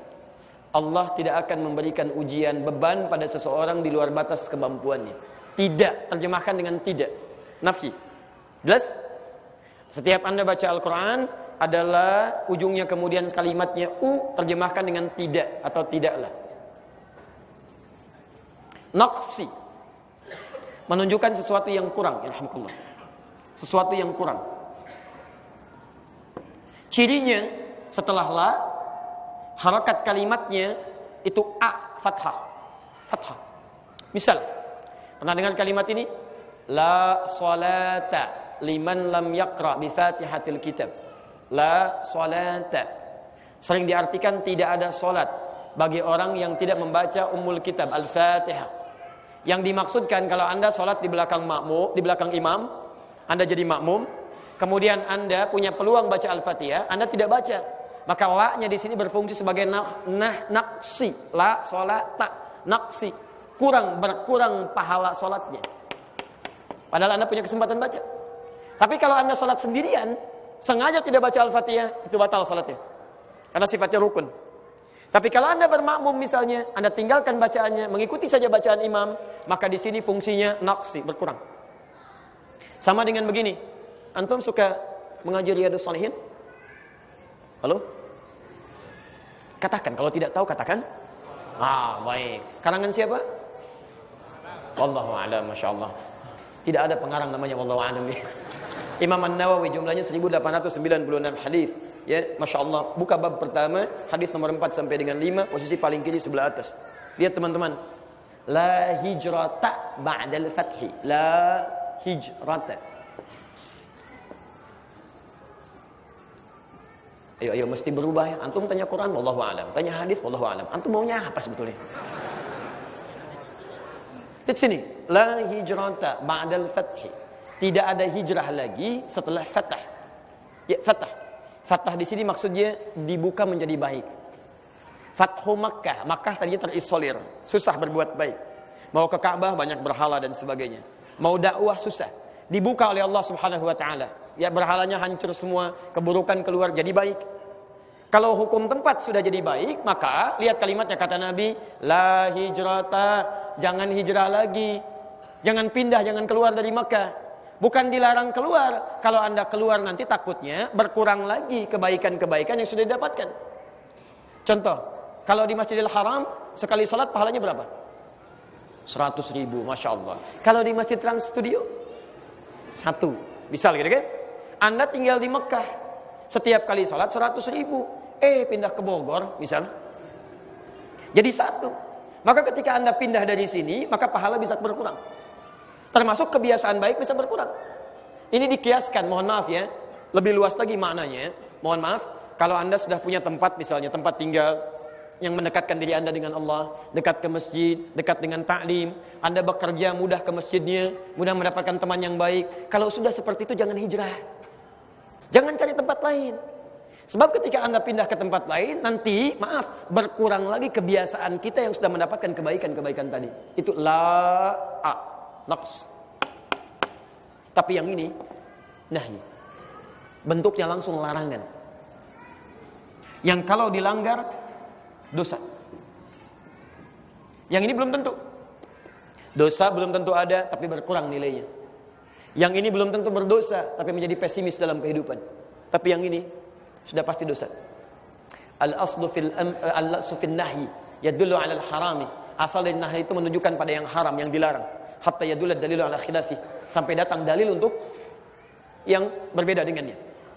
Jadi kalau ada orang kemudian melanggar ketentuan yang ini, maka hukumnya tidak sekedar melanggar larangan, tapi dosa dia. Dan umumnya setelah huruf la itu ujungnya mati. Ya ayyuhalladzina amanu, hai orang-orang berasa dirinya beriman kepada Allah, la yaskhar qaumun min qaum, jangan saling mencela satu dengan yang lainnya. Ujungnya mati, laskhar. Nah, la yang di At-Taubah ayat 36 ini masuk kemana la-nya? Lihat ujungnya. Apakah harakatnya u, harakatnya kemudian a, atau harakatnya mati? La tazlimu, u, a, atau mati? Yang u angkat tangan. Oh, kan? Yang A angkat tangan. Supaya cepat. Yang Allahu a'lam angkat tangan. Itu yang paling gampang. Lihat tazlimu, jangan lihat bacaannya. U-nya panjang. Kalau harakatnya pendek, la tazlimu, mu pasti itu dhammah. U. Tapi kalau u pasti ujungnya ada waw dan sukun, mati. La tazlimu, harakatnya mati. Jadi kalau mati dia masuk ke mana? Nafyi, naqsi atau nahyi? Lihat 1, 2 atau 3? 1 ini. Nahi. Fokus nahi. Artinya jika ada yang melanggar ketentuan ini, dosa dia. Sekarang perhatikan, kata Quran, di bulan-bulan ini, sekarang bulan Rajab, jangan pernah berbuat zalim. Jadi ketika Anda berbuat zalim, Anda dosa. Dan dosanya 2 kali lipat dibandingkan dengan bulan biasa. Zalim. Apa itu zalim? Menempatkan sesuatu bukan pada tempatnya. Mata, tempatnya fungsinya untuk melihat kepada kebaikan. Anda gunakan melihat yang buruk, Anda zalim. Tangan untuk menyentuh yang baik-baik. Anda sentuh yang tidak baik, Anda zalim. Sekarang perhatikan. Ini langsung keterangan dari Quran. Respon pertama, ketika masuk di bulan ini, 1, evaluasi diri. Berapa banyak kesalahan yang telah kita perbuat. Setelah itu, kita harus punya tekad. Mulai saat ini, jangan lagi itu berulang. Jadi lebih baik. Paham sampai sini? Baik, dari sinilah teman-teman, setiap masuk ke bulan-bulan ini, itu para sahabat, termasuk juga Masya Allah para ulama-ulama saleh tabi'in setelahnya, itu mereka selalu mengukur diri. Tidak sedikit mereka melihat apa dosanya. Coba antum pulang ya, sebelum tidur, antum ingat-ingat dulu. Berapa banyak dosa yang pernah dikerjakan, pada sekitaran dulu, gak usah jauh-jauh. Mungkin Anda kesini pun pernah berbuat dosa juga. Sama orang tua belum selesai. Tangisan orang tua hadir karena kasarnya lisan Anda. Dengan pasangan hidup Anda, dengan anak-anak Anda, dengan kawan di kantor, dengan teman-teman di jalan. Bahkan mungkin di jalan pun Anda zalimi orang lain. Hanya karena cepat ingin kesini, Anda klaksonin orang, gitu kan? Ada teriakin orang, hati-hati. Ini kok lampu merahnya lama amat sih? Masya Allah, lampu merahnya lama, hijaunya sebentar. Lampu merah nggak bisa jawab. Nggak ada kerjaan tuh. Silahkan kembalikan. Ini poin pertama. Jadi malam ini, keluar dari sini, kita mesti berubah. Tidak ada lagi keburukan yang harus keluar dari dalam diri kita. Paham? Sepakat sampai sini? Harus sepakat. Kalau tidak antum aneh. Orang jahiliyah saja sepakat, masa kita enggak? 1. 2. Awas, belum berhenti sampai sini. Al-Quran itu indah sekali. Hadis indah sekali. Kalau menampilkan persoalan, itu selalu bersanding dengan solusi. Itu pelajaran besar itu ya. Allah minta kepada kita harus menjadi baik. Solusinya seperti apa? Bagaimana cara jadi orang baik itu? Awas, ini manhaj di Quran. Tidak pernah ada masalah kecuali ada solusi. Makanya perilaku orang Islam itu jangan sampai menghadirkan masalah nggak ada solusi. Pak DKM ini kan kotor nih, masa kotor? Ya, masa antum ngasih solusi apa? Mau nggak nyumbang alat untuk bersihkan? Jangan-jangan banyak nuntutnya tapi tidak terlibat dalam perbaikannya. Maka sekarang mari kita lihat, ketika Allah minta kita berbuat baik, bagaimana solusinya? Yuk kita turunkan. Teman-teman, tadi haram. Apa lawan haram? Halal. Haram itu menunjuk pada yang buruk. Apa lawan dari yang buruk? Baik. Nah, sekarang perhatikan rumus Nabi. Nabi SAW bersabda di riwayat Al-Bukhari. Lihat kalimatnya. Fokus. Awas lihat. Al-imanu yazidu wa yantaqus. Iman itu dorongan untuk berbuat baik, mendekat kepada Allah. Itu kadang-kadang suka naik, kadang turun. Awas, hati-hati ya. Kalau Nabi katakan dengan kalimat yang umum, berarti ini akan menimpa siapapun di masa manapun. Di sampai hari ini pun kadang-kadang ada yang imannya masih naik turun. Ya, jadi kalau sedang semangat mau tahajud, gitu kan? Ada yang mau baca Al-Quran, menghafal Quran. Tapi kalau sedang turun, ini mulai ditinggalkan, mulai menjauh. Rumusnya, lihat, yazidu bit-tha'ah, satu, dia akan naik ini menjadi baik dengan mengerjakan ketaatan, ta'ah. Wa yantakhisu, dan akan menurun bil ma'siyah, dengan mengerjakan yang haram, maksiat. Ini poinnya. Maksiat.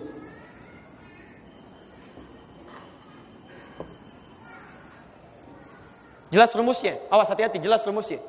Jadi kalau kita sedang malas-malas mengerjakan ibadah, mohon maaf, anak buta 4-5 tahun mau menghafal Quran. Antum yang melihat dikasih 40-50 tahun mau baca aja nggak punya waktu. Atau mau sampai kapan lagi begitu? Nah, kalau mata Anda belum bisa digunakan melihat yang baik, mungkin ini kebanyakan maksiat yang dilakukan. Coba cek. Maka cara untuk merubahnya supaya yang ini luntur, hilang. Bagaimana caranya? Ini, kerjakan ketaatan, tingkatkan ketaatan. Amal soleh. Ini rumusnya.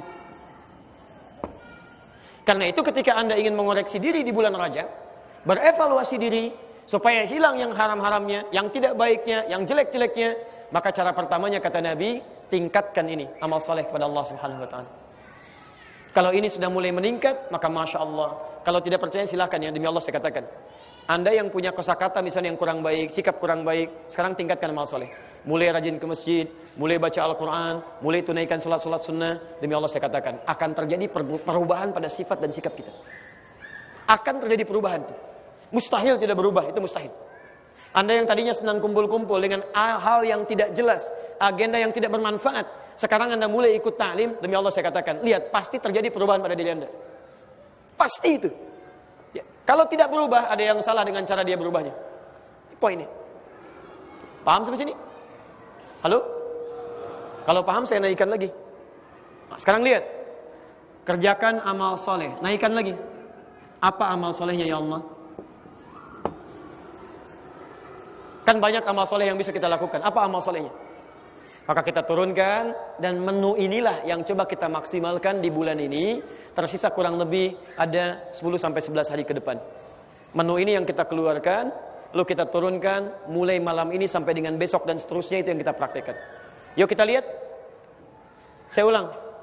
Tadi kalau kita ingin mengerjakan amal saleh, lihat, maka kita ukuran amal saleh ini itu didasari dengan iman. Mengerjakan maksiat itu tandanya iman sedang turun. Mengerjakan amal soleh, iman sedang naik. Karena itu kalimat iman dalam Al-Quran seringkali disandingkan dengan amal soleh. Wal 'asr innal insana lafi illal ladzina wa amilus solihat. Rumus cepatnya, jika Anda ingin menemukan kalimat amal soleh untuk dikerjakan, cari saja kata-kata iman di dalamnya. Setiap ada kata iman, pasti amal soleh. Paham? Cari, setiap menemukan kalimat iman, pasti amal soleh. Itulah menu yang Anda keluarkan untuk Anda kerjakan. Yuk, kalimat iman pertama, Quran surah kedua Al-Baqarah ayat ketiga, posisi paling kiri di pertengahan. Alladzina yu'minuna bil ghaib wa salat wa mimma razaqnahum yunfiqun infaq walladzina yu'minuna bima unzila ilaik, berinteraksi dengan Al-Quran. Yuk saya ambil contoh ini dulu. Saya mau sepakati dulu, kalau tidak saya selesai sampai sini dan saya mau pulang. Betul? Mau berubah tidak? Mau jadi lebih baik tidak? Mohon izin ya teman-teman, ini yang menyaksikan Allah. Anda di rumah Allah, bukan di rumah Anda. Di pertanggungjawaban Anda ini tidak mudah. Karena yang menyaksikan Allah, yang menyaksikan malaikat, dan ini di rumah Allah. Anda berkata sesuatu di rumah Anda, itu resikonya juga kalau Anda keliru, salah. Tapi Anda mengatakan sesuatu di rumah Allah dan Anda tidak komitmen dengan itu, Anda lebih salah lagi. Dan ini bulan Rajab. Awas, hati-hati ya. Dan saya bersaksi di hadapan Allah tentang perubahan Anda. Kalau Anda keluar dari sini tidak berubah, maka itu 2 kali lipat dibandingkan dengan hari biasa. Di rumah Allah, di bulan Rajab, dan Anda ungkapkan di hadapan Allah Subhanahu wa taala yang disaksikan olehnya. Saya mau tanyakan, mau berubah enggak? Mau jadi lebih baik enggak? Baik, kita sepakati mulai malam ini kita mesti berubah. Caranya tingkatkan amal saleh. Rumusannya, keluarkan kalimat iman yang bersanding dengan amal saleh. Pertama, salat. Yuk saya turunkan. Kalimat salatnya di Quran. Lihat kalimatnya diungkapkan dalam bentuk jama'. Tulisannya begini. Kalau tidak begini mushaf Anda keliru. Awas lihat ya. As-shalah. Jadi ada yang begini, ada yang begini, ada yang begini, as-salawat. Quran surah kedua ayat 238, as-salawat ini. Secara cepat saja supaya tidak terlalu banyak meluas. Kalau tulisannya begini, ini asalnya bentuknya jamak. Tapi bisa dibaca tunggal. Jadi kalau di riwayat Hafiz Anda baca, misal alladzina yu'minuna bil ghaibi wa yuqimuna as-shalah.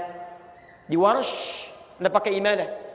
Alladzina yu'minuna bil ghaibi wa yuqimuna as-shalah.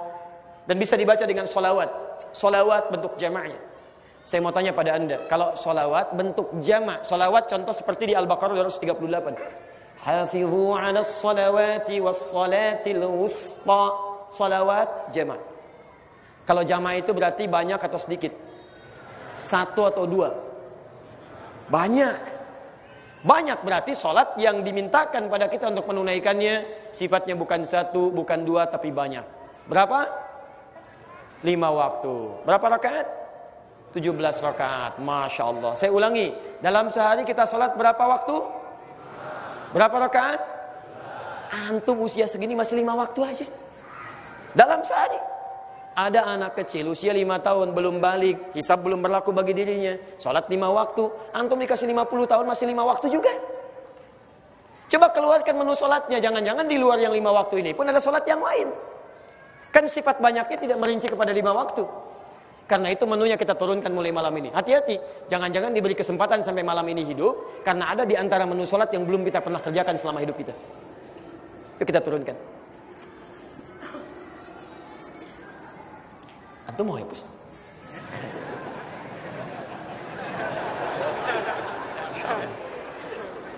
Beliau ini pahalanya banyak luar biasa, ya. Setiap saya berangkat taklim selalu ada. Dan masya Allah, selain berniat mengikuti taklim, niat ngapus Pak. Cuma ini satu nih, selalu ikut. Dan memang harus ikut karena staf kami di akhir ini. Baik, Bismillah. Lihat sini, satu. Menu pokoknya dulu keluarkan. Berapa waktu tadi? 5 waktu. Berapa rakaat? Tahu dari mana? Quran surah ke-17 ayat 78, posisi paling kiri sebelah atas. Al-Isra ayat 78. Rinciannya di Quran surah ke-11 Hud ayat 114.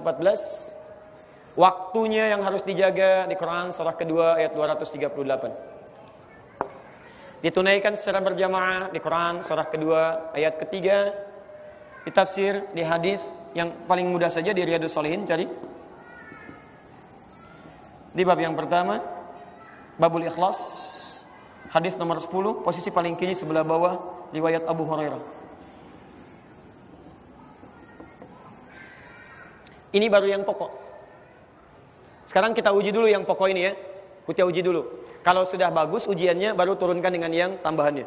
Teman-teman, kalau yang pokok itu standar atau tidak? Standar ya. Baik, kita lihat standar Quran seperti apa. 5 waktunya. Diterangkan di Quran surah 17 ayat 78. Aqimis salata liduluki syamsi ila ghasaqil laili wa Qur'an al-fajri. Tunaikan salat dengan sempurna dari mulai matahari tergelincir sampai dengan malam plus salat di waktu fajar. Ini menunjukkan 5 waktu. 5 waktu ini ditafsir nanti di hadis riwayat At-Tirmidzi nomor hadis 414. Disebutkan zuhur, disebutkan kemudian setelahnya dari mulai maghrib dan isya sampai dengan fajar. Lalu di Abu Daud nomor hadis 1271 disebutkan asarnya. Taib, 5 waktu. Tuntunan pahalanya ada di hadis di Quran surah 11 ayat 114. Setiap salat diberikan pahala dan bisa menggugurkan dosa-dosa kita. Innal hasanati yudhibnas sayyiat. Ditafsir di hadis Muslim nomor hadis 233. Fokus, lihat sini. Nah, sekarang lihat. Jadi yang pokok ini yang 5 waktu. Ini pokok standar. Bagaimana mengerjakan yang pokok yang standar ini? Pertama, lihat sini. Cara mengerjakannya, satu, dari sisi waktu, Quran surah kedua ayat 238. Posisi paling kanan sebelah atas. Hafizu 'alas salawati was salatil wusta wa qumu lillahi qanitin. Standar pertama, hafizu 'alas salawat. Jagalah oleh kalian waktu-waktu salat. Dalam bahasa yang singkat, tunaikan salat itu sesuai dengan waktunya, tepat tepat kerjakan pada waktunya. Baik, standar pertama. Kerjakan sesuai dengan waktunya. Dan kalimatnya mengatakan hafidhu. Ingat, ada hafidhu, ada hafadha, itu berbeda. Kalau hafidhu satu orang. Kalau hafadha bermakna saling. Kalau saling itu satu orang atau dua orang? Banyak. Masya Allah, dia saling bersalaman, tangan kanan, tangan kiri begini. Gak ada. Pasti orang satu dengan yang lainnya. Ketika Allah meminta kita menjaga waktu sholat, pertama Allah minta saling menjaga. Jadi kalau Anda sekarang pulang ke rumah, mungkin di rumah gak satu orang. Ada istri Anda, ada anak Anda, ada asisten rumah tangga. Nah, disitulah pentingnya saling mengingatkan tentang waktu sholat. Jadi kalau di rumah tidak pernah saling mengingatkan waktu sholat, itu serumah sedang berada dalam kondisi di bawah standar. Apalagi kalau satu rumah gak ada yang hafal waktu sholat. Ayo, besok subuh jam berapa? Jangan lihat ke sana. Ayo.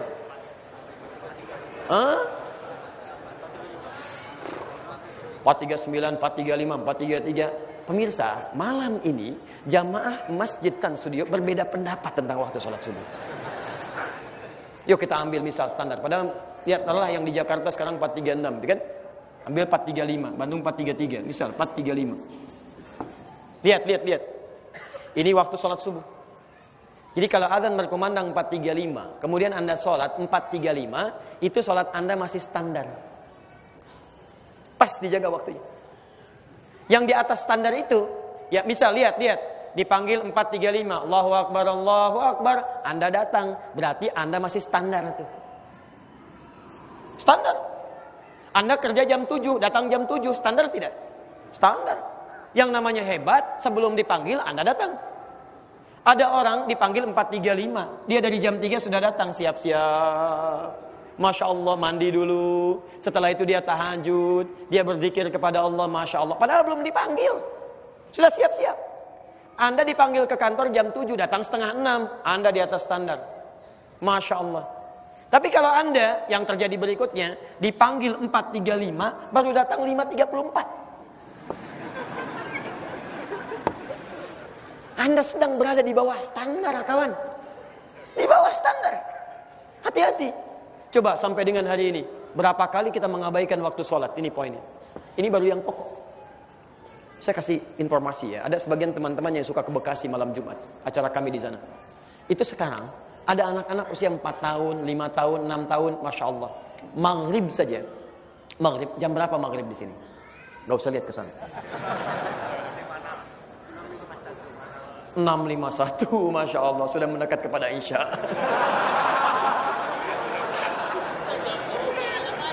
Sudah keras, terlambat lagi nih. 5.51 misal, Masya Allah, misal. Anak-anak di sana, misal 5.51 adzan, setengah 6, itu sudah bawa tas, jemput teman-temannya. Belum adzan, sudah ngajak kawan-kawannya. Ayo ke masjid, Masya Allah. Kemudian sholat berjamaah di masjid. Ba'da sholat menghafal Al-Quran, itikaf di masjid. Setelah itu belajar sirah. Sholat isya berjamaah juga. Setelah itu evaluasi lagi. Setengah 9 pulang ke rumah. Anak usia 4, 5 tahun, 6 tahun, 7 tahun. Jadi kalau Anda diberikan usia 40 tahun, 50 tahun, 60 tahun, baru ke masjid saat azan, Anda kalah sama anak usia 4 tahun. Dan celakanya, mereka itu belum balik, hisab belum berlaku untuk mereka. Anda sudah dihisab. Kalau Anda datang ke masjid, habis pulang dari masjid tidak itikaf, tidak berusaha zikir, Anda masih kalah sama anak usia 4-5 tahun. Anda ke masjid maghrib, isya nggak ke masjid, Anda kalah sama anak usia 4-5 tahun. Anda ke masjid, tidak mulai berusaha membaca Quran, masih kalah sama anak usia 4-5 tahun. Anda butuh berapa lama lagi usia untuk mulai berubah? Standar. Malam ini kita harus berpikir, besok kita harus di atas standar. Di atas standar. Subuh jam berapa? Halo? Tuh. Susah memang malam ini nih. Ada 4 golongan dalam hal mencerna pelajaran. Ada yang cepat ingat, lambat lupa. Ada yang cepat ingat, cepat lupa. Ada yang lambat ingat, lambat lupa. Yang repot tuh lambat ingat, cepat lupa.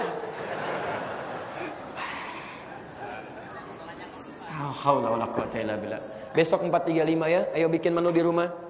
Pokok 4.35, subuh jam sekian, duhur jam sekian, asar jam sekian, maghrib jam sekian, isya jam sekian.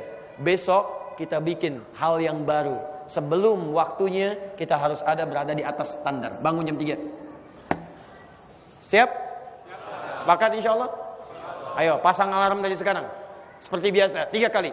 Alarm pertama jam 2, yang kedua 2.30, yang ketiga 2.45. Alarm pertama mematikan alarm kedua. Alarm kedua mematikan alarm ketiga. Ketiga siap kita bangun. Nah ini. Nah. Baik teman-teman. Yang kedua lihat. Makanya Nabi SAW itu selalu mengingatkan. Jangankan pada yang fardu, yang sunnah diingatin. Coba silakan cek kalau Anda tidak percaya. Cek silakan. Beliau itu mau tahajud, itu menantunya dibangunkan. Diingatkan Ali bin Abi Thalib, putrinya Fatimah radhiyallahu taala anha, kerabatnya diingatkan. Jadi beliau itu nggak pernah soleh sendirian. Nabi, Rasul dekat dengan Allah, dijanjikan surga, langsung masuk tanpa hisab. Begitu mau sholat sunnah pun kerabatnya masih diajak. Antum Nabi bukan, Rasul bukan, surga belum jelas gitu kan? Masya Allah, sudah terlambat nggak ngajak-ngajak lagi. Kan ada sesuatu yang harus perbaiki di sini. Makanya coba mulai besok bikin status pun yang bermanfaat lah. Bikin status yang bermanfaat. Hafidhu saling ingatkan. Mulai besok status kita di media sosial, di Facebooknya, di WA-nya dan sebagainya. Waktu sholat sekitaran Bandung, subuh jam sekian, zuhur jam sekian, asar jam sekian, sampai isya jam sekian. Demi Allah saya katakan, kalau Anda bisa lakukan itu, orang lain melihat lantas sholat, Anda dapat pahalanya di situ. Siap insya Allah? Bagian pertama teman-teman. 2. Cara mengerjakannya, kalimat sholat ini diawali dengan bentuk jama lagi yang menunjuk pada orang. Kalau jama menunjuk pada orang, redaksinya menggunakan in. Mukmin satu orang, banyakan mukminun, mukminin. Muslim satu orang, banyakan muslimun, muslimin. Muhsin satu orang, banyakan muhsinin, muhsinun. Soleh satu orang, banyakan Masya Allah. Itu ya. Sekarang menunaikan sholat, yukim satu orang, banyakan yukimun. Standar yang kedua ditunaikan dengan berjamaah. Banyak orang. Jadi kalau Anda sedang menunaikan sholat dalam kondisi bisa berjamaah, Anda memilih sholat sendirian, berarti Anda sedang sholat di bawah.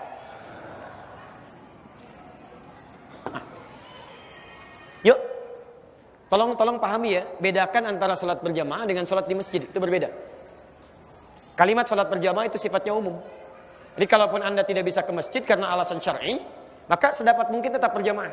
Tetap berjamaah. Pahalanya banyak. Sholatul jama'ati afdalu min sholatil fardi bi 27 darajat. Sholat berjamaah lebih utama daripada sholat sendirian, pahalanya 27 derajat. Masya Allah. Jangan dihitung 27, 1, 2, 3, tidak. Lebih banyak daripada itu. Ibu misalnya belum bisa ke masjid nih karena kondisi tertentu. Karena perempuan lebih banyak uzurnya dibanding laki-laki. Ya, dia sholat di rumah. Tapi maaf, kadang-kadang tuh begini, saking sayangnya Allah kepada Anda, kasih ruangan luas, kamar banyak. Masya Allah. Di rumah Anda ada ibunya, ada anaknya, ada asisten rumah tangganya. Kenapa memilih sholat masing-masing? Ibu di kamar ini, anak kamar ini, asisten rumah tangga kamar ini. Kenapa nggak ngumpul satu tempat sholat berjamaah? Anda jadi imam, yang lain jadi makmum. Pahalanya 27, Bu. Antum juga teman-teman, Anda di kantor tidak menemukan masjid, tidak harus lantas sholat sendirian, ajak teman Anda sholat bareng-bareng, pahalanya banyak. Tapi kalau Anda bisa ke masjid, Masya Allah, pahalanya luar biasa. Lihat kalimatnya di Riyadhus Shalihin dari 1896 hadis, bab pertama hadis nomor 10, posisi paling kiri sebelah bawah. Masya Allah. Lihat kalimatnya dari Abu Hurairah radhiyallahu taala anhu. Salatul rajuli fil jama'ati, salat seorang lelaki itu, salat seseorang ditunaikan berjamaah di masjid, tazidu ala salati fi suqi aw baiti. Itu lebih banyak pahalanya dibandingkan dengan salat yang ia tunaikan baik di tempat dia bekerja. Suq itu jangan diartikan pasar. Jangan selalu diartikan pasar, bisa tempat beraktivitas. Rijalul aswaq pebisnis. Ya. Lihat, lebih banyak pahalanya dibandingkan dengan yang ia tunaikan di tempat kerjanya atau di rumahnya. Bid'an wa 20 derajat. Belum berangkat saja sudah mendapatkan lebih daripada 23 derajat. Belum berangkat saja. Jadi kalau ada orang misal memilih sholat di kantor dengan kawannya berjamaah, dibandingkan dengan orang yang baru pengen ke masjid, itu kalah pahalanya dengan orang yang baru pengen ke masjid. Baru mau tuh. Antum samping rumah, milih sholat di rumah. Berjamaah di rumah misalnya. Padahal bisa ke masjid. Itu kalah sama orang yang baru mau ke masjid. Baru pengen ke masjid. 23 derajat lebih. Bahkan masjidnya saya 25. Satu kedua 500 tahun. Dua ketiga 500 tahun. Tiga keempat 500 tahun. Masya Allah. Sayang antum. Kalah sama orang yang baru pengen saja. Tapi jangan salah membaca. Kalau begitu besok saya pengen aja. Pengen. Tidak. Yang disebut di sini keinginan untuk kuat mengerjakannya. Itu baru berangkat. Baru mau. Ketika dia berangkat, lihat ketika dia berangkat. Dzalika anna ahadahum idza tawaddaa fa ahsana al-wudu. Yang demikian itu kalau bisa dilakukan, dia berwudu sebelum berangkat. Di sunnahnya kalau ingin ke masjid, wudunya jangan di masjid sunnahnya. Dari tempat berangkat. Kecuali kalau safar seperti sekarang, enggak ada masalah. Ya. Tapi kalau Anda bisa lakukan, Anda wudu dulu baru berangkat. Kalau bisa seperti itu, Masya Allah. Bima makna? Wa khatta bi kulli khatwatin yurfa'u biha darajat. Setiap langkah pertamanya mengangkat derajat sisi Allah Subhanahu wa taala. Langkah selanjutnya yumha biha sayyi'at, menggugurkan dosa-dosa yang kita bawa. Yang kecil. Jadi begitu Anda berangkat, derajat diangkat, dosa dihapuskan. Masya Allah. Ke masjid, Pak. Makanya sayang kalau antum gak berangkat. Dengan banyak orang. Rugi. Coba teman-teman bayangkan ya. Ini rumah Anda. Ini masjid. Jaraknya dekat cuma 10 meter. Yang jaraknya 1 kilo, dia gak punya sepeda, gak punya motor, gak punya mobil. Jalan kaki ke masjid, Pak. Gini. Anda yang cuma 10 meter, sepeda ada, motor ada, mobil ada. Bahkan yang paling menarik, speaker masjid ke rumah Anda begini. Udah belum mau ke masjid juga. Apa Anda butuh jembatan dari rumah ke masjid? Ini nih. Anda akan ditanya gitu kan. Dan pahalanya banyak. Barangkali saking sayangnya Allah kepada Anda, sudah fulan, kamu harus tingkatkan pahala. Kemarin kamu tuh jauh dari ibadah. Didekatkan rumahnya ke masjid supaya banyak dapatkan pahalanya. Jalan. Yuk. Ini baru yang pokok. Selanjutnya saya akhiri dulu di sini. Kita coba lihat pertanyaan. Nanti kita coba selesaikan dulu. Karena kita mesti bersiap untuk sesi yang selanjutnya. Teman-teman fokus ya. Dan pemirsa dimanapun Anda berada. Perhatikan. Antum keluarkan semua jenis sholatnya selain yang fardu. Karena fardu itu standar. Biasa. Maka mulai sekarang keluarkan jenis sholat tambahannya, sunnahnya. Ayo malam keluarkan. Kemarin yang ikut di Al-Murabbi sudah tahu kita. Malam itu ada sholat tahajud. Ada qiyamul lail. Ada witir. Karena itu turunkan menunya. Masya Allah. Malam ini ada tahajud. Ayo rencanakan. Awas hati-hati. Rencanakan untuk tahajud. Kita sudah sepakat. Harus lebih daripada yang biasa. Di atas standar. Kemarin gak tahajud. Sekarang tahajud. Rencanakan. Bangun jam berapa, tunaikan.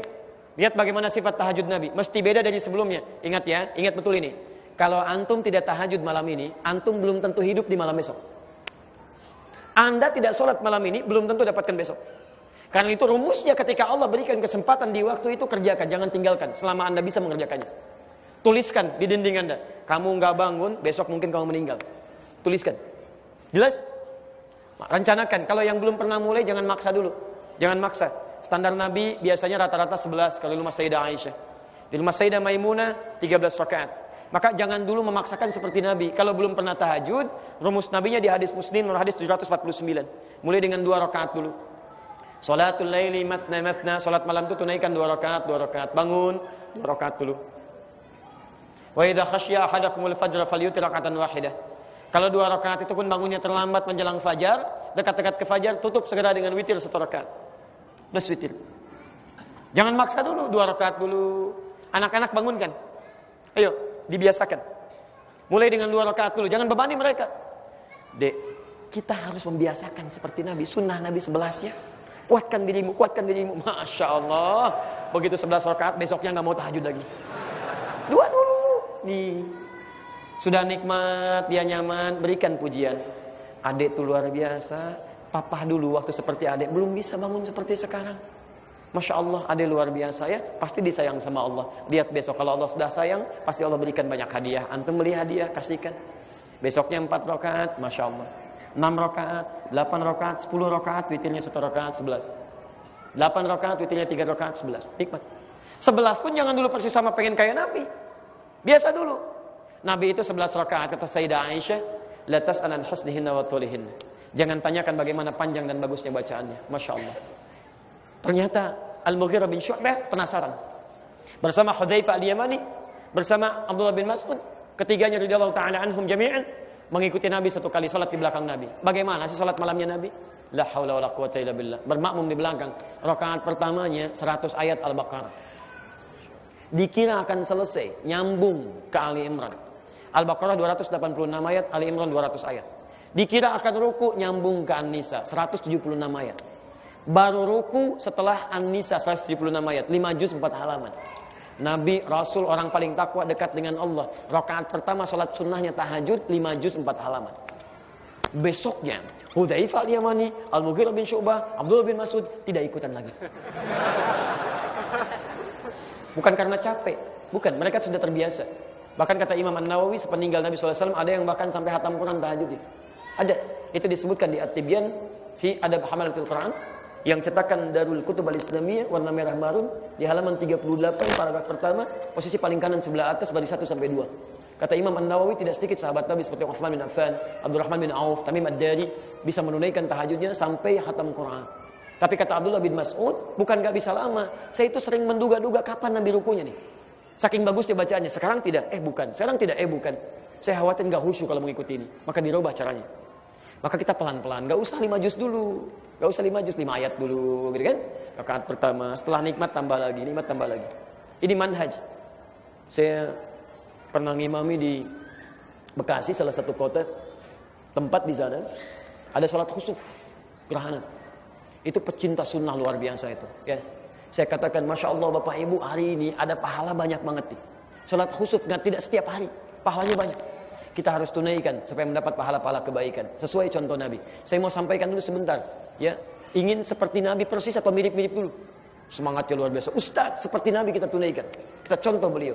Baik insyaallah, tapi saya mau ajarkan sebentar sebagai informasi, salat khusuf itu nanti 2 kali ruku, 2 kali sujud. 2 kali ruku maksudnya ruku pertama setelah baca surat, ruku bangkit lagi baca surat lagi. Ya, jadi artinya nanti 2 rakaat ada 4 surat yang dibaca. Kalau ingin persis seperti Nabi, mohon izin, surah pertama saya bacakan Al-Baqarah sampai selesai. Yang kedua Ali Imran sampai selesai. Ketiga An-Nisa sampai selesai. Yang keempat baru Sabbihisma Rabbikal A'la. Tanpa saya tanya lagi, hampir semuanya angkat tangan. Ustaz, mirip-mirip Nabi aja. Jadi teman-teman jangan dipaksakan dulu ya. Malam ini bangun, terus besok keluarkan. Ada salat sunnah apa besok? Ya, sebelum subuh ada 2 rakaat fajar. Setelah subuh ada syuruk, ada duha, ada qabliyah, ada ba'diyah. Kemudian salat mutlaknya, salat wudu dan sebagainya. Keluarkan semua menunya, bikin di rumah Anda, siapkan catatannya. Mulai besok kita punya resolusi yang terbaik. Kita harus jadi lebih baik di hadapan Allah Subhanahu wa taala. Sepakat? Baik. Ini baru salat, nanti saya berikan tugas pada kita semua. Tugas kita keluarkan setiap ada kata iman, di situ kita bisa temukan kalimatnya. Ya, kalau ingin gampang. Terakhir, kalau Anda ingin amalan yang 1 kali dikerjakan semuanya bisa didapatkan, sekali mendayung 2-3 amal bisa terlampaui, ada 1 rumus. Puasa. Dan kalimat puasa di Quran dibuka dengan kata iman. Quran surah kedua ayat 183. Posisi paling kiri sebelah atas. Ya ayyuhalladzina amanu kutiba alaikumus syiyam. Walaupun ini menunjuk pada Ramadan, lihat kaitannya dengan Rajab. Para ulama dulu, sahabat, tabi'in, itu sudah membiasakan untuk mengerjakan puasa pada bulan-bulan al-haram. Jadi bukan cuma Rajab, Dzulqa'dah puasa, Dzulhijjah puasa, Al-Muharram puasa, Rajab puasa. Mereka mulai tingkatkan. Kenapa puasa? Saya akhiri, karena puasa ini satu-satunya amalan yang saat dikerjakan bisa mendatangkan amalan yang lain plus menutup maksiat. Menutup pintu maksiat. Anda tidak puasa, ketinggalan sholat fardu perasaan biasa. Tapi kalau sedang puasa, ketinggalan sholat sunnah, gak enak Anda tidak puasa, belum tentu bisa baca Al-Quran. Tapi saat Anda puasa, umumnya mau baca Quran. Anda tidak puasa, jalan, ada orang minta-minta, belum tentu diberi di hadapan mata. Anda puasa, gak ada di depan mata, dicatat oleh Anda. Anak yatim ada di mana? Fakir miskin di mana? Silahkan cek. Bukankah saat Ramadan Anda melakukan itu? Puasa umumnya begitu. Makanya ketika Anda membiasakan puasa, amalan lain akan datang. Dan hebatnya puasa satu-satunya amalan yang bisa menghambat maksiat. Mau bohong, Anda gak akan lakukan, tahan-tahan tuh. Akhi, kemana kemarin? Saya cari-cari. Habis maghrib deh saya jawab. Habis maghrib tuh. Masya Allah. Habis maghrib lupa. Tahan sama dia. Umumnya gak mau batal puasanya, dia tahan-tahan tuh. Ya, Masya Allah. Dicoba kerjakan, ya kerjakan. Ada tuntunannya. Tapi tidak harus Anda menjadikan tuntunan berdasarkan hadis yang palsu. Ya, yang palsu. Yang bukan cuma lemah, palsu. Banyak beredar di bulan Rajab itu hadis-hadis palsu. Khususnya tentang puasa. Siapa yang puasa sehari di bulan Rajab mendapatkan pahala sekian, 2 hari pahala sekian, 3 hari sekian, 1 pekan dibukakan pintu surga 7 pintu untuknya, 8 hari ditutup 8 pintu neraka darinya. Pernah dengar hadis ini? Masya Allah. Itu sih tidak palsu ya. Tidak palsu yang itu. Palsu banget. Ya, jadi mohon maaf, boleh puasa tapi jangan menyandarkan pada ketentuan yang tidak benar. Mulai besok silahkan. Senin saya puasa, kan? Yang sudah biasa Senin, Kamis puasa. Ayyamul Bid sudah lewat, tambah puasa Daud. Boleh gitu kan? Sehari puasa, sehari tidak, dan seterusnya. Nabi Daud juga luar biasa ya, ada pujian-pujian. Tapi jangan terapkan rumus misalnya dengan nama yang sama tapi salah praktikal. Oh, saya juga besok bukan cuman puasa Daud, salat Daud juga saya kerjakan, Masya Allah. Subuh salat, duhur tidak. Asar salat, maghrib tidak. Ya. Masya Allah. Nabi Daud juga sholat dulu, ada sholat Nabi Daud, tapi tidak seperti itu, lain ya. Zaman Nabi-Nabi dulu sholat, semua sholat. Sholat itu semua ibadah universal, ya, semua sholat. Nabi Zakaria sholat Quran surah 3 ayat 38, 39. Nabi Isa sholat Quran surah 19 ayat ke-31. Nabi Ismail sholat Quran surah ke-19 ayat 55. Dari Nabi Muhammad sampai Nabi Adam alaihissalam semua sholat. Ya. Ahmad bin Abdullah, bin Abdul Muttalib, bin Hashim, bin Abdul Manaf, bin Qusay, bin Murrah, bin Kilab, bin Ka'ab, bin Ghalib, bin Fihir, bin Malik, bin Nadar, bin Kinana, bin Khazaimah, bin Mudrika, bin Ilyas alaihissalam, bin Nizar, bin Mudar, bin Ma'ad, bin Adnan, bin Adi, bin Andri, bin Muqawwam, bin Nahur, bin Tari, bin Ya'rub, bin Yasjub, bin Nabit, bin Ismail alaihissalam, bin Ibrahim alaihissalam, bin Azar, bin Nahur, bin Abir, bin Kinan, bin Arfakhshad, bin Sam, bin Nuh alaihissalam, bin Mihlail, Matushala, bin Kinan, bin Nas, bin Tis, bin Adam alaihissalam. Di semua Nabi itu salat. Nabi aja salat, masa kita enggak? Jelas? Baik. Disilahkan mulai besok perbaiki. Saya jawab ini dulu sedikit, setelah itu kita coba akhiri dulu supaya nanti ada sesi terakhir besok dan banyak hal spesial besok nanti di Ar-Rahman di Kota Baru Parahyangan insyaallah. Ya. Saya jawab dulu ini beberapa bagian.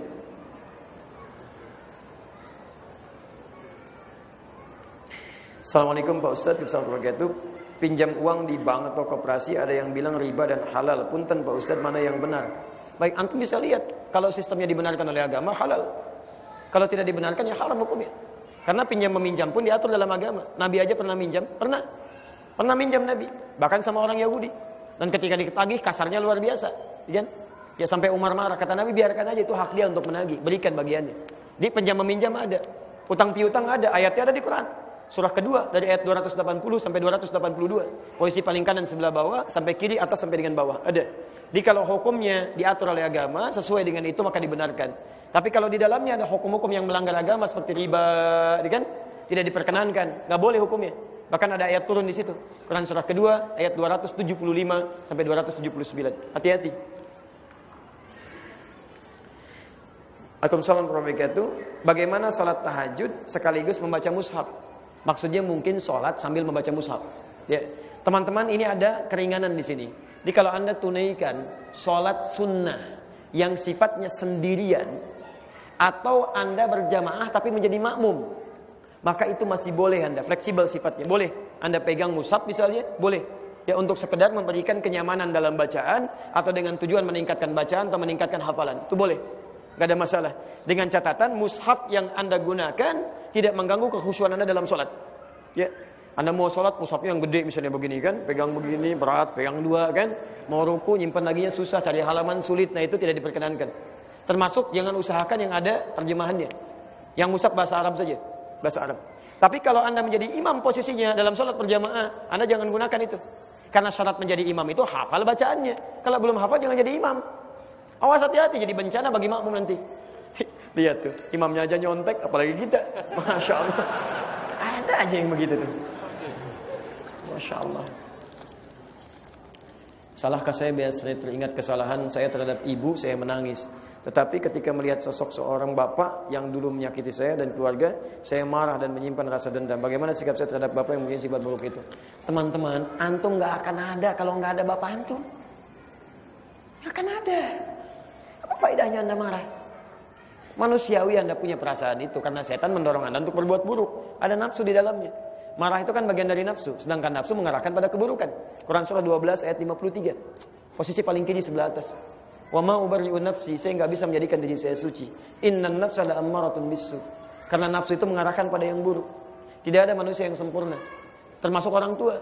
Mungkin pernah berbuat salah dalam kehidupan. Tapi sebaik-baiknya orang yang salah adalah bertobat. Maka tolong bantu ayah Anda untuk bertobat. Doakan beliau.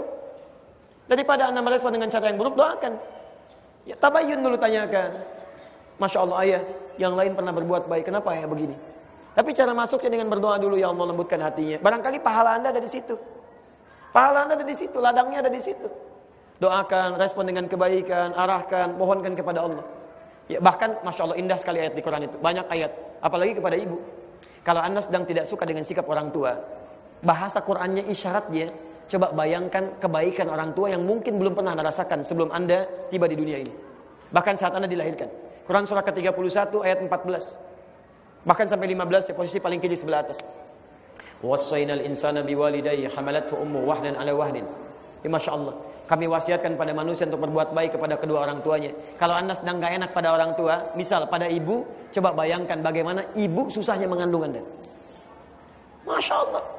Ibu cuma 9 menit memberikan nasihat pada Anda, kesalnya luar biasa. Anda itu dibawa kemana-mana selama 9 bulan. Gak pernah keluh kesah. Dibawa terus, gak pernah disimpan. 9 bulan tuh kemana-mana. Masak dibawa, tidur dibawa, miring kanan susah, miring kiri sulit. Demi Anda Pak. Tiba-tiba ketika dilahirkan, baru 9 hari, Anda sudah begitu, 9 menit, sudah kasar sikapnya.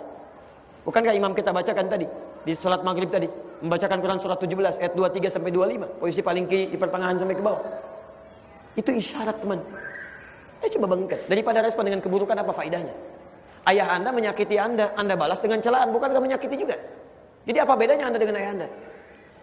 Coba bantu ayah Anda menuju surganya, hilangkan keburukannya, doakan beliau. Mungkin di situ faedahnya. Ya, tidak dititipkan Anda menjadi anak ayah Anda kecuali mungkin kesolehannya Anda pada Anda. Bertakwalah kepada Allah Subhanahu wa taala.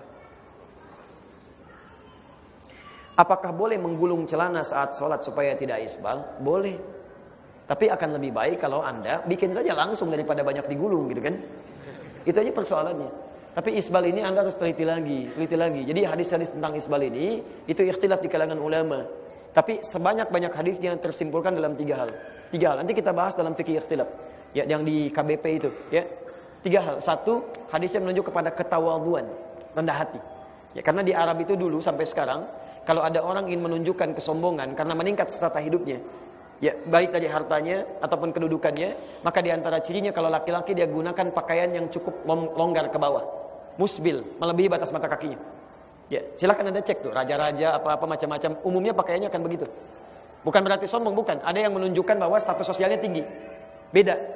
Kalau perempuannya dia gunakan perhiasan yang berlebihan. Gelangnya dia pakai di tangan, di kaki, kalau jalan kicik gitu kan. Nah, itu terdengar bahwa dia sedang meningkat status sosialnya. Tiba-tiba Nabi sedang kumpul, lewat orang, pamer, ingin menunjukkan diri bahwa saya sedang naik di status sosialnya. Kata Nabi keluar kalimat, orang yang pakaiannya melebihi batas mata kakinya tempatnya di neraka. Di neraka tempatnya. Abu Bakar itu terkejut karena pakaian beliau itu di bawah mata kaki. Fisiknya itu kurus Pak. Ya seperti saya lah gambaran begini, sering melorot gitu kan. Sering di bawah begitu. Nabi sebelumnya nggak pernah bicara begitu. Gara-gara kasus orang ini lewat, Nabi keluar kalimat begitu.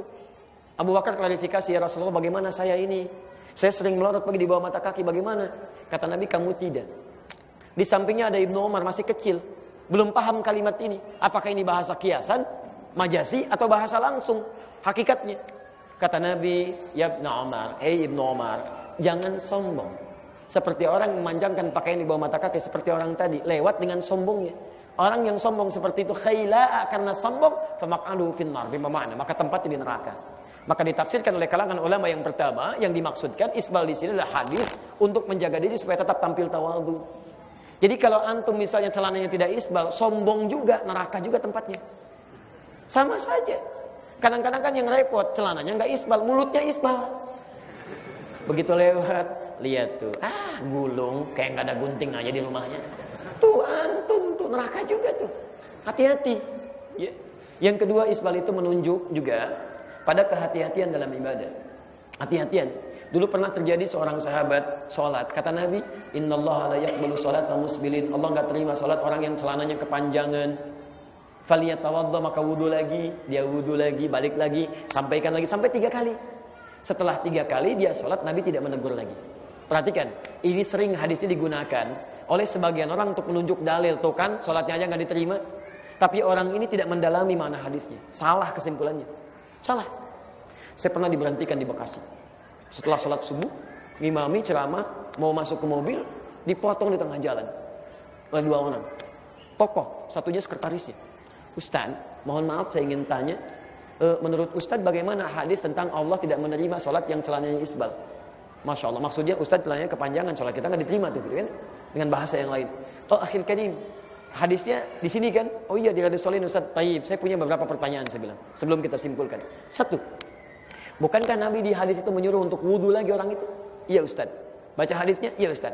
Pertanyaan saya, kalau yang salah celananya kenapa disuruh wudu? Harusnya ganti celana. Kalau yang salah celananya harusnya ganti pakaian, bukan disuruh wudu. Diam. Baik, pertanyaan kedua. Kalau yang keliru celananya, bukankah dia wudu sampai 3 kali dan yang ketiga dia sholat tidak ditegur lagi oleh Nabi? Iya. Bukankah mengenakan pakaian yang sama? Iya. Pertanyaan saya, kalau yang salah pakaiannya, kenapa saat yang ketiga Nabi tidak menegur lagi? Mendiamkan, membenarkan sholat dengan pakaian yang sama. Diam. Saya bilang, akhi, disinilah pentingnya belajar hadis dengan mendalami ilmu hadis. Lihat asbabul wurudnya.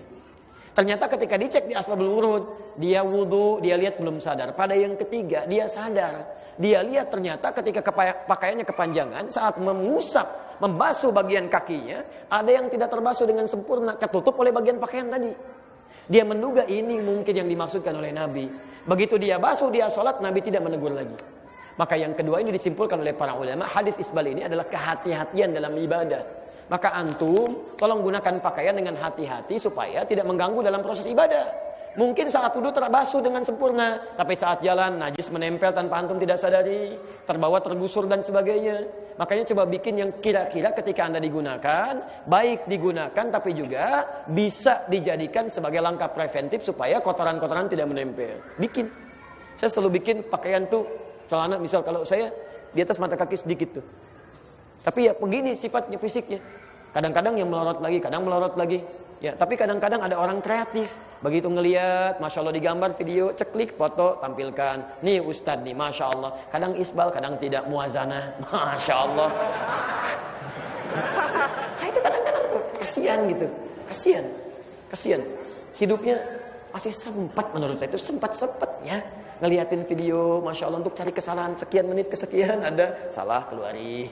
La haula wala quwata illa billah ya. Alhamdulillah gitu kan masih ada perhatian. Alhamdulillah kalau benar kan kita koreksi. Maaf, saya salah di sini, tolong tinggalkan pendapat saya. Yang benar yang ini kerjakan. Enggak ada masalah di situ, ya. Tapi ya harus juga ditempuh dengan cara yang benar supaya jadi baik di situ. Yang ketiga teman-teman, itu hadis-hadis terkait dengan keindahan dalam berpakaian, kepantasan. Innallaha jamilun yuhibbul jamal. Karena itu di zaman Nabi sekalipun ada yang isbal, ada yang tidak, itu Masya Allah penampilannya itu sesuai dengan asas kepantasan. Jadi jangan sampai saya ingin menjaga supaya tidak isbal. Masya Allah besok ke kantor pakai dasi, pakai jas, Masya Allah pakai kemeja, begitu celana ngatungnya luar biasa ke atas, gitu kan? Kan gak enak dipandang juga, gitu kan? Dicari yang sebaik-baiknya, sesuainya, terapkan dalam kehidupan yang 3 ini. Karena itu ada yang ingin ketat. Saya ingin selamat aja deh, cari yang selamat. Saya gak mau isbal. Jangan dipersalahkan. Itu pilihan. Jangan saling mencela. Karena itu pilihan dia mengambil hadis untuk yang paling ketat. Dia tafsirkan itu. Tapi juga jangan mencela orang yang barangkali ya menurut dia pantasnya dia tidak isbal. Dia isbal misalnya. Jangan dicela juga. Dan dia Masya Allah ketika mau sholat dia bersihkan, dia gulung supaya nyaman. Enggak usah saling mencela. Dan celaan itu justru yang mengantarkan Anda ke dalam neraka. Masya Allah lewat. Di tempat antum ada banjir juga? Enggak. Kok ngatung? Gitu kan? Gak usah lah yang seperti itu. Gak ada kerjaan. Cukup ya? Cukup dulu ya? Halo? Ya nanti kebanyakan malah kita susah beramal gitu kan. Jadi kita cukupkan dulu. Ini saya simpan. Mudah-mudahan nanti bisa dikumpulkan. Nanti staf kami merangkum ini. Dituliskan kembali ya. Jadi ini pertanyaan-pertanyaan ini teman-teman kita punya sesi namanya Quran Sunnah Solution. Setiap Kamis malam Jumat langsung dari Bekasi. Nah ini pertanyaan-pertanyaan yang dijawab. Kadang masuk interaktif. Kadang yang seperti ini. Dikumpulkan oleh staf kami. Nanti disatukan jadi satu. Begitu malam itu kita jawab. Jadi ini bukan pertanyaan yang disiapkan. Karena sebagian mungkin yang menduga itu si Ustadz nyiapin. Begitu disiapin, cari di indeks. Ya di indeks, ini jawab dulu. Enggak, kita nggak ada yang seperti itu. Begitu datang kita jawab. Kalau nggak ada ngapain ngumpulin masalah gitu kan. Jadi teman-teman sekalian, ini yang bisa kami sampaikan. Insya Allah besok terakhir kami di Bandung, di Masjid Ar-Rahman, Kota Baru Parahyangan. Kita akan membahas tentang fikih ikhtilaf. Di persoalan-persoalan yang sering diperselisihkan, kita bahas sampai kedalamannya. Dan besok juga kami akan berikan kami akan titipkan insya Allah untuk anak-anak yatim. Saya belum dapat sampai malam ini datanya. Kemudian yang kedua, ada mungkin beberapa buku yang dibagikan di sana. Dan yang ketiga, kita akan berikan hal spesial yang mungkin barangkali belum pernah dibuka sebelumnya. Nanti besok saya berikan gambarannya di sana. Saya kira itu dulu kawan-kawan sekalian. Ini yang bisa saya sampaikan. Insya Allah nanti tanggal 19 sampai 24 kita akan ada siaran langsung dari Auckland, dari New Zealand, yang bisa Anda akses lewat Akhir TV insya Allah. Subhanakallahumma bihamdika asyhadu an la ilaha illa anta astaghfiruka wa atubu ilaik. Wa akhiru da'wana alhamdulillahi rabbil alamin. Wa'afu minkum. Assalamualaikum warahmatullahi wabarakatuh.